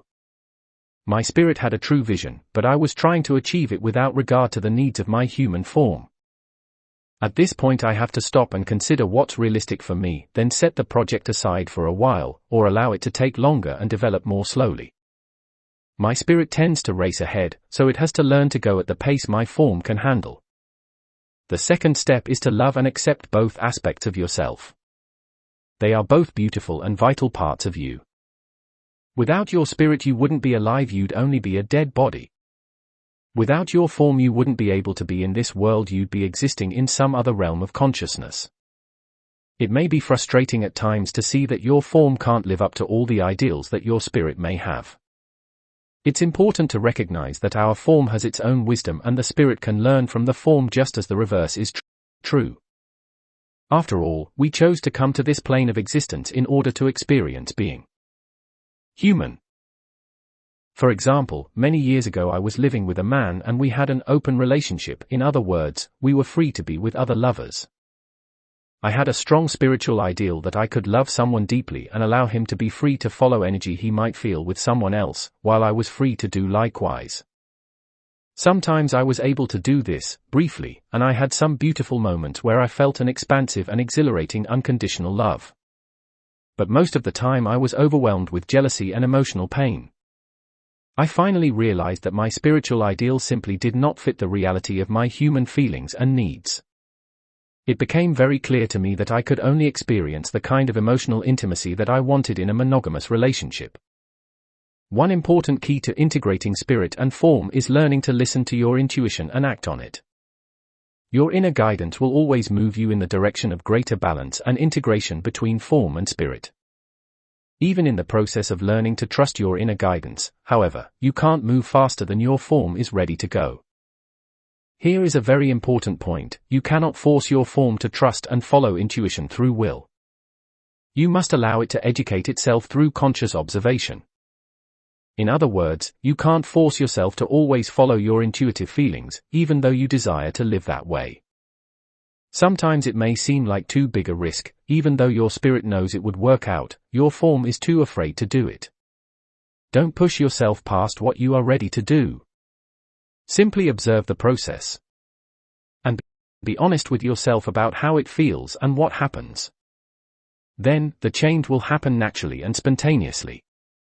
For example, suppose you are with a friend and there's something you want to say but you are afraid to do so for fear your friend will get hurt or angry and reject you. If you find you do have the courage, go ahead and say what you feel. Then, observe what happens and how you feel as a result. Chances are good that you will feel energized and empowered by the experience. If, on the other hand, you are too afraid to speak the truth, don't try to push yourself past your fear. Again, simply observe yourself being with your friend and not being totally yourself. Notice that you feel deadness and loss of energy. You may also feel resentful toward your friend. Try not to judge yourself for your lack of action. Remember, this is a learning process. The spirit usually tends toward expansiveness, risk-taking, and change. The form often tends toward what it perceives to be safety, security, and the status quo, because its basic task is to make sure we survive and it fears that change might mean disaster or death. If you are able to observe yourself without rationalization or judgment, you will begin to notice that when you trust yourself and follow your energy fully, you feel better. Conversely, when you are controlled by old patterns of fear and holding back, you feel worse. After a while, your form gets the message clearly and begins to spontaneously follow the energy instead of the old pattern because it knows it will feel better. Eventually you have a form that automatically goes for the most alive energy in every situation, without having to think about it and control it. In this process of learning to trust yourself, many old feelings and deep emotional patterns will come to the surface to be healed and released. This is a very important part of it, and must be allowed to happen. Old memories and experiences may be triggered. Feelings of sadness, fear, pain, guilt, and rage may come up. Allow yourself to feel all of it, allow it to wash through you, it will be released. It is being cleared out of your form. As the light of spirit penetrates every cell of your body, it dispels the darkness. As you learn to consciously observe the transformation process, you will watch yourself repeating a lot of old patterns long after you seemingly know better. Spiritually and intellectually, you realize there is another way, but emotionally, you are still clinging to the old habits. This is a difficult time. Try to be patient and compassionate with yourself. When you recognize the futility of an old pattern so clearly, it's about to change. A short time later, you will suddenly begin to respond differently, in a more positive way. As you do the work of integrating spirit and form, you may see your physical body change and become lighter, stronger, more clearly defined, healthier, and more beautiful. Because your life is your creation and the mirror of your transformation, all the forms in your life, your work, money, car, house, relationships, community, the world will increasingly express the power and beauty of your spirit. Meditation. Get comfortable, relax, and close your eyes. Take a few deep breaths and relax your body and mind completely. Allow your conscious awareness to move into a deep, quiet place within you. Imagine that there is a beautiful golden light radiating from a place deep within you. It begins to grow and expand until it fills your entire body. It's very powerful, and as it fills you, it penetrates into every cell of your body, literally waking up each molecule to the light. Imagine your entire body glowing and radiating with this light. Then, see and feel your body being transformed, becoming healthier, stronger, and more beautiful. Imagine everything else in your life being similarly transformed. Exercise. See if you can observe yourself non-judgmentally and notice when you are able to listen to your intuitive feelings and act on them, and when you are not. Observe how you feel and what happens in each of these situations. Ask your higher power to help you learn to trust and follow your energy more and more. Chapter 8. He male and female within. Each of us has male and female energies within us. I believe that one of the most important challenges we have in this world is to develop these energies fully, so they can interact in harmony with each other. The Eastern philosophies have always included the concept of yin, feminine, receptive, and yang, masculine, active, and have said that everything in the universe is made up of these two forces. In the West, Carl Jung did pioneering and exciting work with his concept of the anima and the animus. He explained that men have a feminine side, anima, and women have a masculine side, animus, that most of us have strongly repressed these aspects of our selves, and that we must learn to come to terms with them. He and his followers have done wonderful work using dreams, myths, and symbols to help men and women reclaim the lost, denied parts of themselves. Many other philosophers, psychologists, poets, playwrights, and artists have expressed the ideas of masculine and feminine energies within ourselves and within everything. As I mentioned in the introduction, the person who helped me the most to understand the male and female within was Shirley Luthman. Her ideas in this area were so clear, simple, and profound they literally began to revolutionize my life. I found that this concept provided me with a powerful tool. I could look at just about anything in my life, or in the world, from the perspective of male or female energies and understand what was really going on so much better. I began to adapt and reinterpret the ideas I'd learned from Eastern philosophy, Jung, and Luthman in my own way and incorporate them into my own metaphor.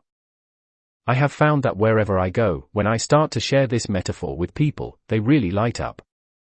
They have the same reaction I did. It makes so many things so clear. Some people have resistance to the words female and male, because in our culture we have so many preconceived ideas about what those words mean, so much emotional charge associated with them. If it's more comfortable for you, substitute the words yin and yang, active and receptive, dynamic and magnetic, or any other words that appeal to you. Male and female. I think of our female aspect as our intuitive self. This is the deepest, wisest part of ourselves. This is the feminine energy, for men or women. It is the receptive aspect, the open door through which the higher intelligence of the universe can flow, the receiving end of the channel. Our female communicates to us through our intuition, those inner promptings, gut feelings, or images that come from a deep place within us. If we don't pay conscious attention to her in our waking life, she attempts to reach us through our dreams, our emotions, and our physical body. She is the source of higher wisdom within us, and if we learn to listen carefully to her, moment by moment, she will guide us perfectly. The male aspect is action, our ability to do things in the physical world, to think, to speak, to move our bodies. Again, whether you are a man or a woman, your masculine energy is your ability to act. It is the outflowing end of the channel. The feminine receives the universal creative energy and the masculine expresses it in the world through action. Thus, we have the creative process. Our female is inspired by a creative impulse and communicates it to us through a feeling, and our male acts on it by speaking, moving, or doing whatever is appropriate. For example, an artist might awaken with an inspired idea for a painting, an image communicated from his female, and immediately go into his studio, pick up his brush, and begin painting, action taken by his male.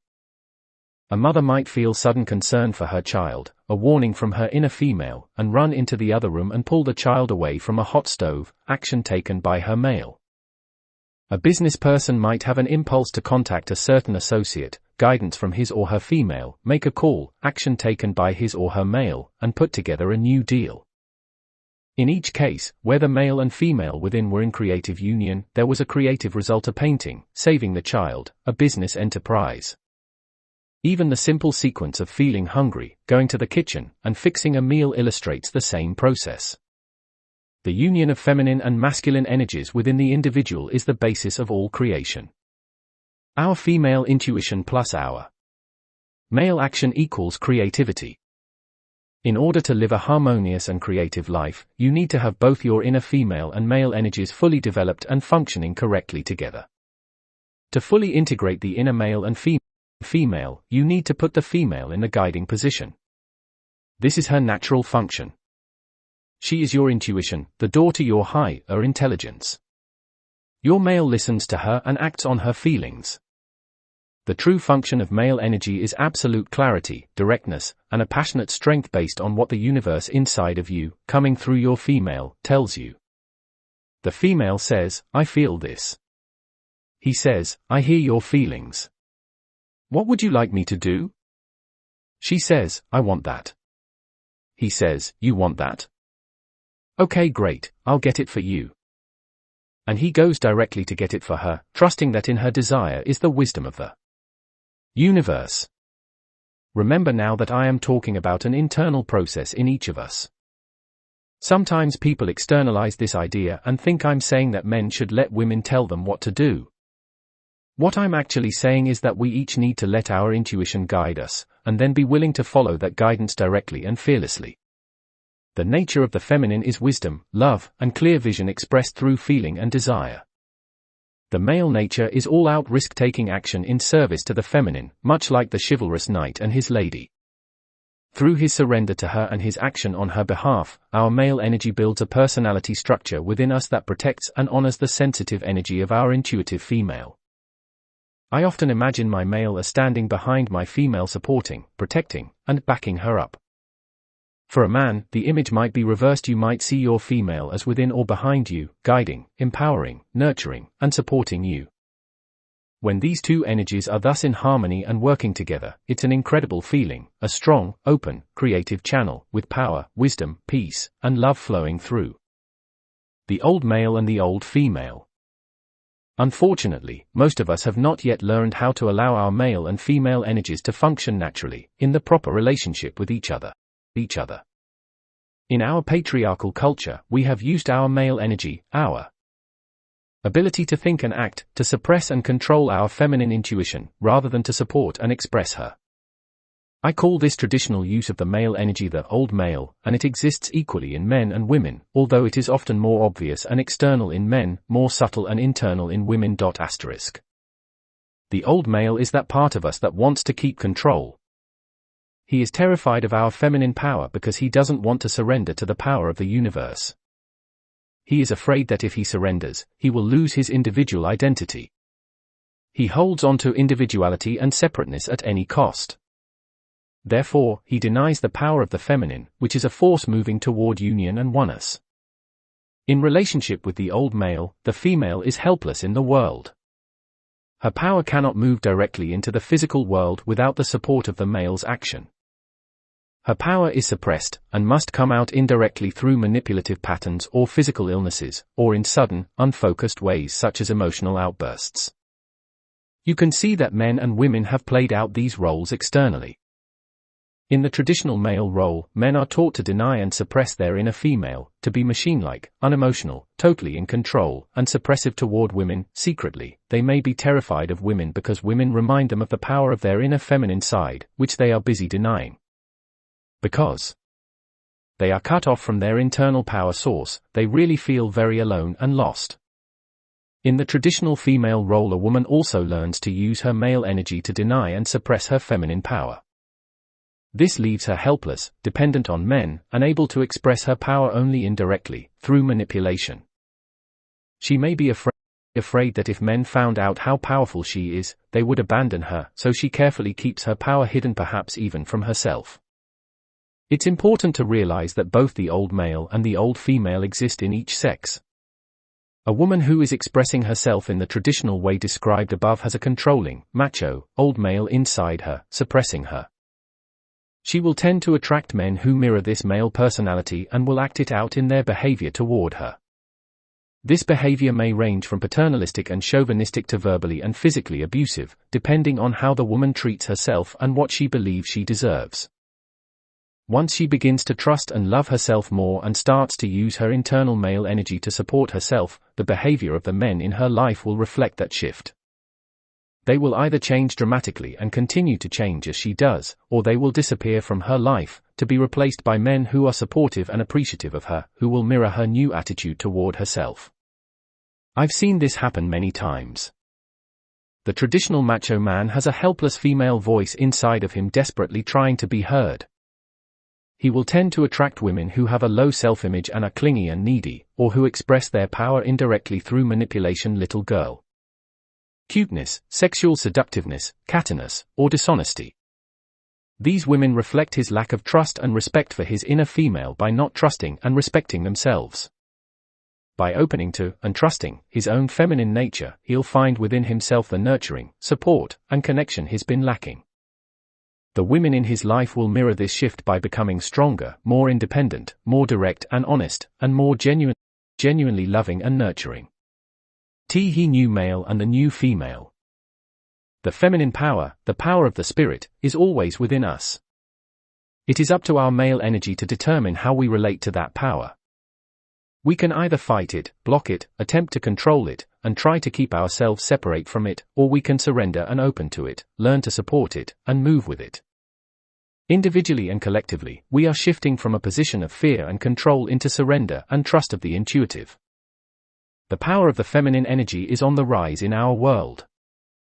As she emerges within us and we acknowledge and surrender to her, the old male within us is transformed.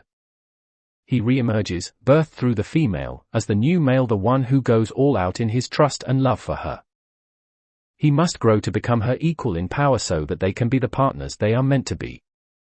I believe that the new male has been truly birthed in our consciousness only within the last few years. Before that, we had little experience in our bodies of the true male energy. Our only concept of male was the old patriarchal male and energy divorced from the feminine. The birth of the new male is synonymous with the birth of the new age. The new world is being built within us and mirrored around us as the new male, physical form, emerges in all his glory from the feminine power, spirit. An image. Every now and then I do a visualization process in which I ask for an image of my male and female. Each time I do it, I receive something a little different that teaches me something new. I'm sharing with you one of the most powerful images, because it is such a dramatic illustration of one aspect of the relationship between inner female and male. My female energy appeared as a beautiful, radiant queen, overflowing with love and light. She was being carried through the streets on a litter borne by several carriers. The people were lining the streets, waiting for an opportunity to see her. She was so beautiful, open, and loving that as she passed by, waving, smiling, and throwing kisses to people, they were instantly healed of any pain or limitation. By her side walked a samurai warrior carrying a sword. This was my male energy. It was well understood by everyone that if anyone made a threatening move toward the queen, he would instantly raise his sword and ruthlessly cut down the offender. Knowing this, naturally, no one dared to harm her. He was willing to be absolutely unhesitating in his trust of his own judgment and his own response, which left her completely safe and protected. Feeling totally safe, having no need to hide or defend herself, she was free to be completely open, soft, and loving, and to give her gifts freely and generously to all around her. Meditation. Sit or lie down in a comfortable position and close your eyes. Take a few deep breaths and relax your body and mind completely. Allow your conscious awareness to move into a quiet place within you. Now bring to your mind an image that represents your inner female. This image could be an actual person, an animal, or it could be something more abstract, an energy, a color or shape, or simply a feeling. Spontaneously take whatever comes to you. Take a look at your female and get a sense or a feeling of what she represents to you. Notice some of the details of the image. Notice the colors and textures. Notice how you feel about her.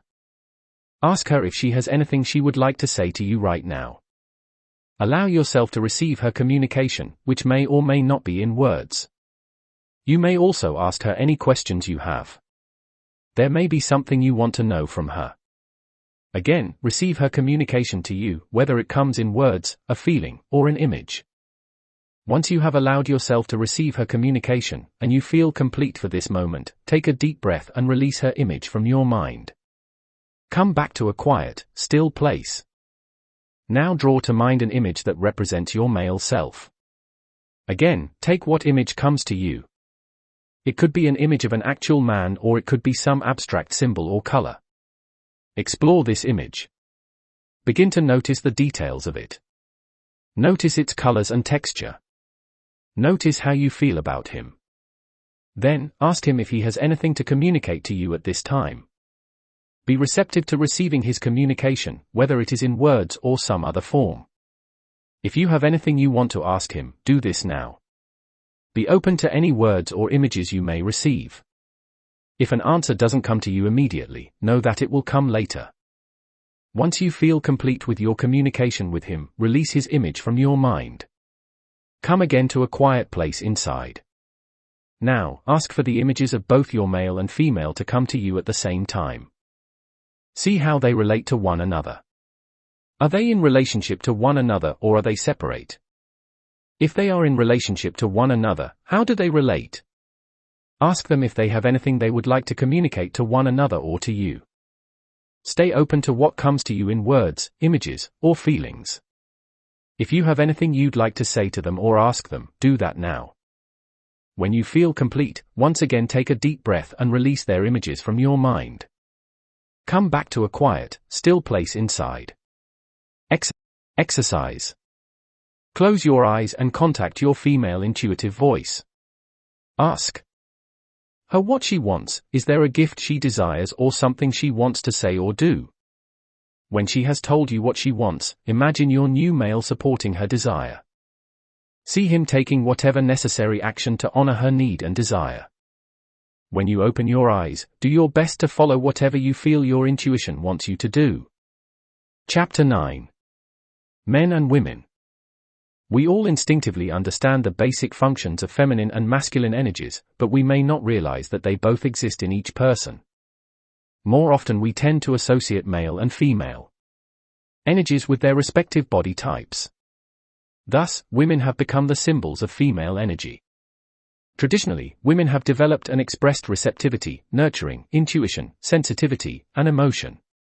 In the past, many women more or less repressed assertiveness, direct action, intellect, and the ability to function effectively and strongly in the world. Likewise, men have become the symbols of male energy. Traditionally, they have developed their ability to act in the world strongly, directly, assertively, and aggressively. Many men repressed and denied their intuition, emotional feelings, sensitivity, and nurturing. As we cannot live in the world without the full range of masculine and feminine energies, each sex has been helplessly dependent on the other half for its survival.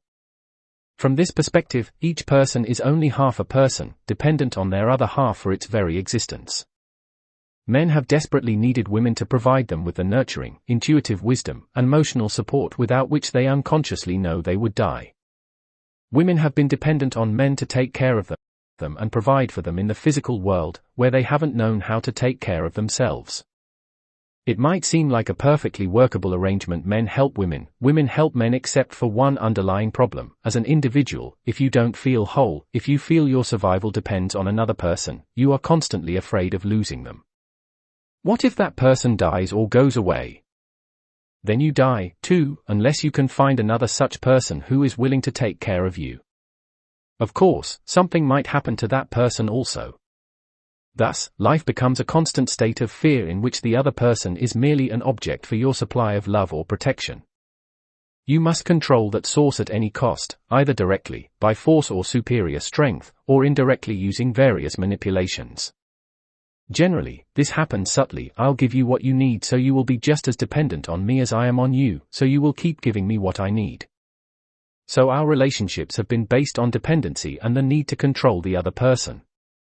Inevitably, this leads to resentment and anger, most of which we repress because it would be too dangerous to express it and risk losing the other person. The repressing of all these feelings leads to dullness and deadness. This is one reason why so many relationships start off exciting. Wow!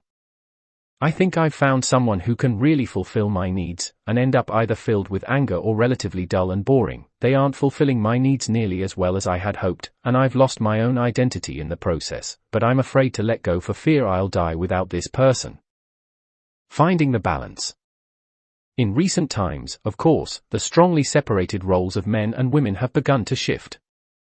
In the last 2 generations, increasing numbers of women are exploring and expressing their abilities to act in the world.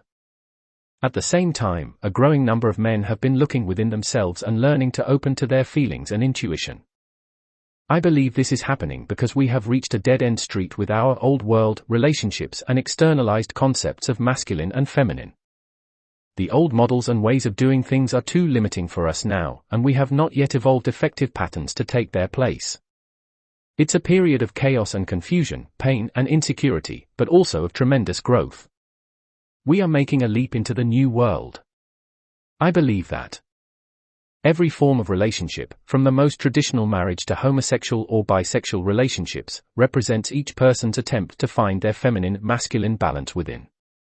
Women have traditionally been in touch with their female energy, but they haven't backed her up with their male energy. They have not acknowledged what they know inside. They have always acted as if they were powerless when they are really very powerful. They have gone after external validation, from men especially, rather than internally validating themselves for what they know and who they are. Many women, like myself, have had strongly developed male energy but have used it in the old male way. I was very intellectual, very active, and drove myself very hard to shoulder the responsibilities of the world. I also had a very strongly developed female, but I didn't put her in charge. In fact, I ignored her a lot of the time. I basically protected my sensitive, vulnerable feelings by erecting a tough outer shell. I've had to learn to take that powerful male energy and use it to listen to, trust, and support my female. This allows her the safety and support to emerge fully.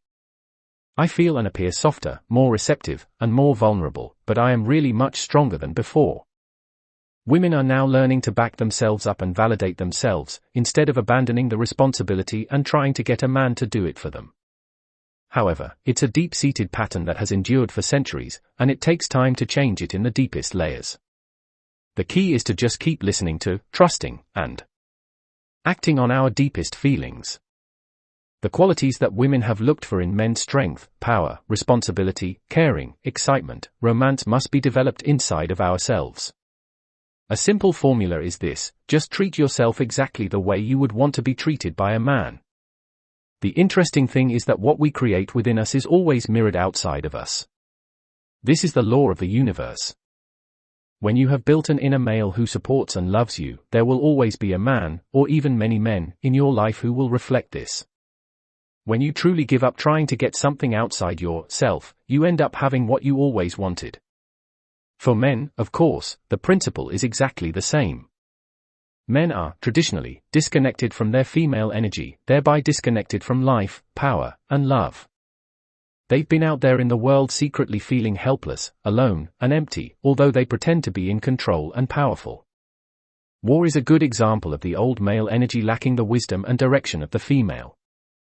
Men seek nurturing and internal connection through women, but once they have connected with their own inner female, they will receive her incredible love from within themselves. For men, all the qualities you've wanted from a woman: the nurturing, softness, warmth, strength, sexuality, and beauty already exist in your inner female. You will feel this when you learn to listen to your inner feelings and support them. You need to totally respect and honor your inner female energy by acting on your feelings for her. Then, every woman, every person in your life will mirror that integration. They will have the qualities. you've always wanted, and they will also receive love, warmth, nurturing, and strength from you. Many men, especially in recent times, have chosen to connect deeply with their feminine energy and, in doing so, have disconnected from their male. They've rejected the old macho image and have no other concept of male energy to relate to. These men are usually so afraid of their male energy, fearing that it will burst forth with all the old mindlessness and violence they equate with maleness, that they reject the positive, assertive male qualities as well. I feel it's very important for these men to embrace the concept of the new male, one who allows his spontaneous, active, aggressive male energy to flow freely, knowing that the power of his feminine is in charge, wisely directing him. This requires a deep trust that the inner female knows what she's doing and won't allow anything destructive or harmful to happen. New World Relationships. A new idea of relationships is emerging that is based on each person developing wholeness within him or herself.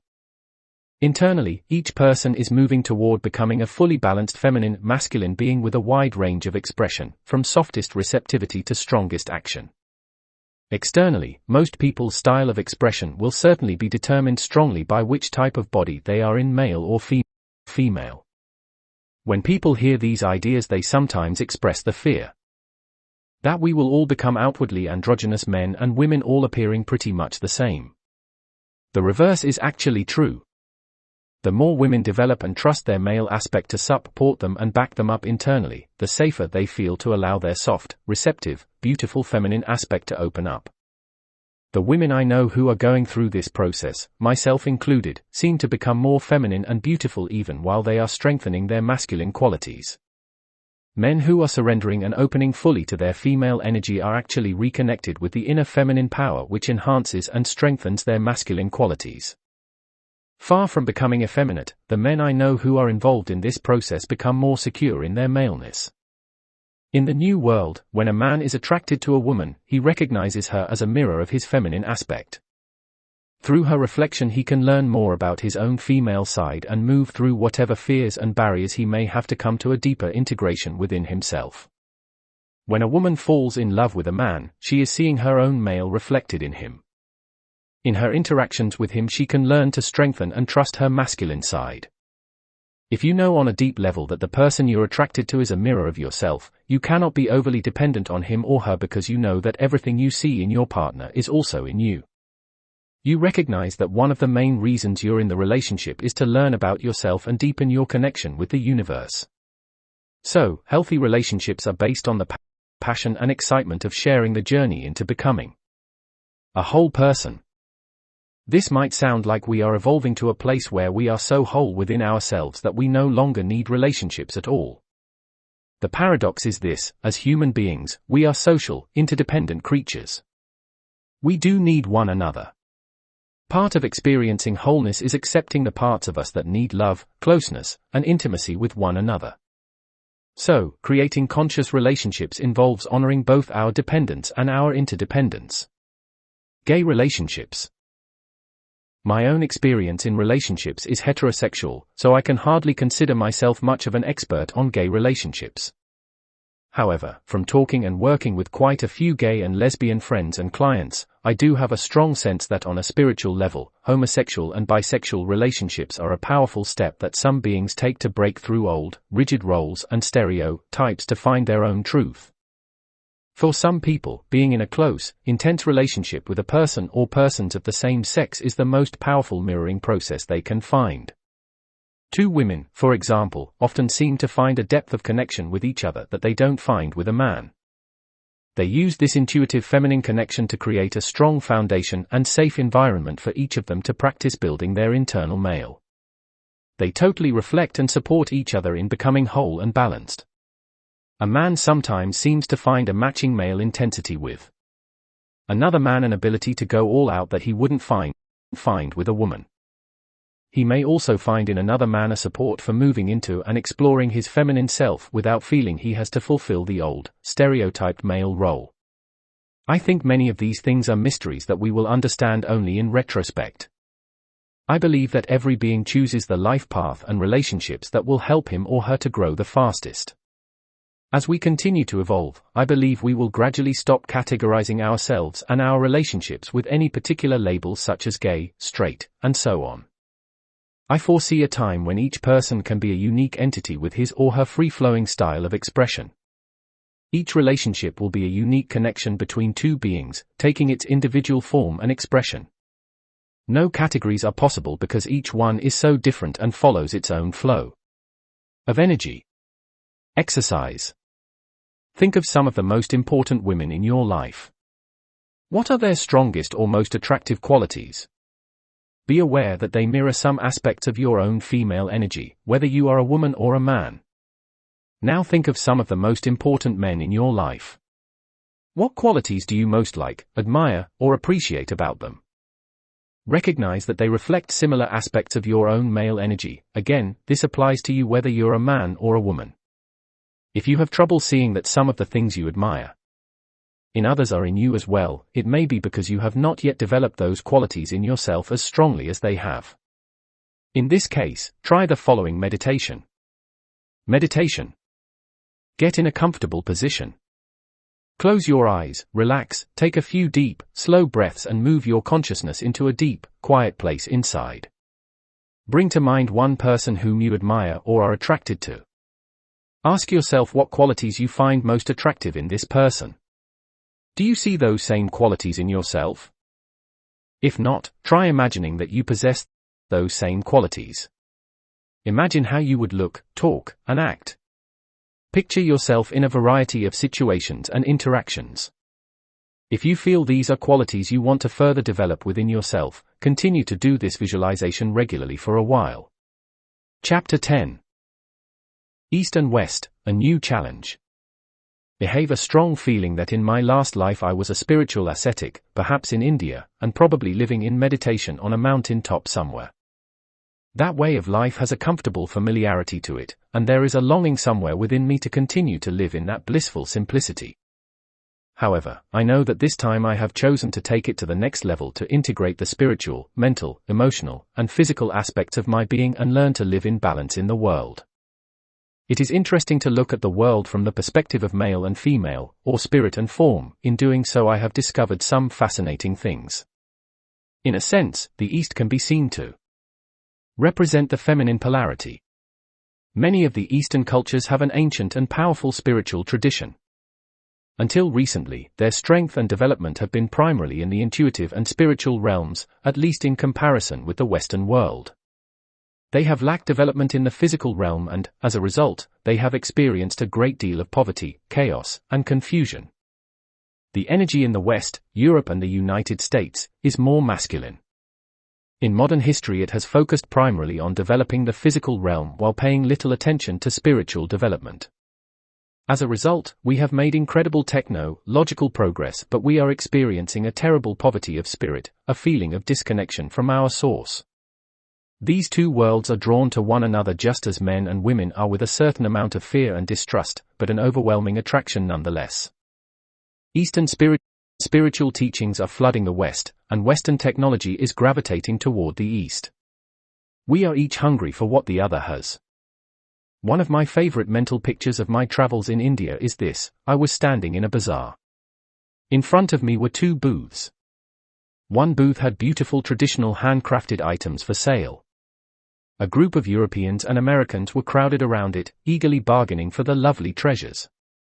The other booth proudly displayed a variety of plastic items: bowls, kitchen utensils, even plastic shoes. A long line of Indians patiently waited their turn to purchase these precious things.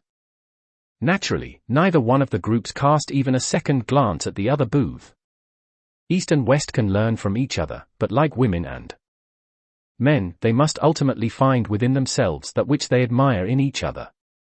Hopefully, the developing third world countries will learn from our mistakes and develop a technology that is more harmoniously attuned to the spirit and the environment. And we in the West must develop a spiritual path that helps us to deal with the physical world. The Eastern spiritual traditions, and our Western spiritual traditions, as well, for that matter, are based on removing oneself as much as possible from the world in order to connect more deeply with the spirit. The world, with its temptations and distractions, is a very difficult place to maintain a focus on, and commitment to, inner truth. Thus, most serious traditional spiritual paths have involved some degree of renunciation of the world. Relationships, money, material possessions, pleasures, and luxuries have been given up.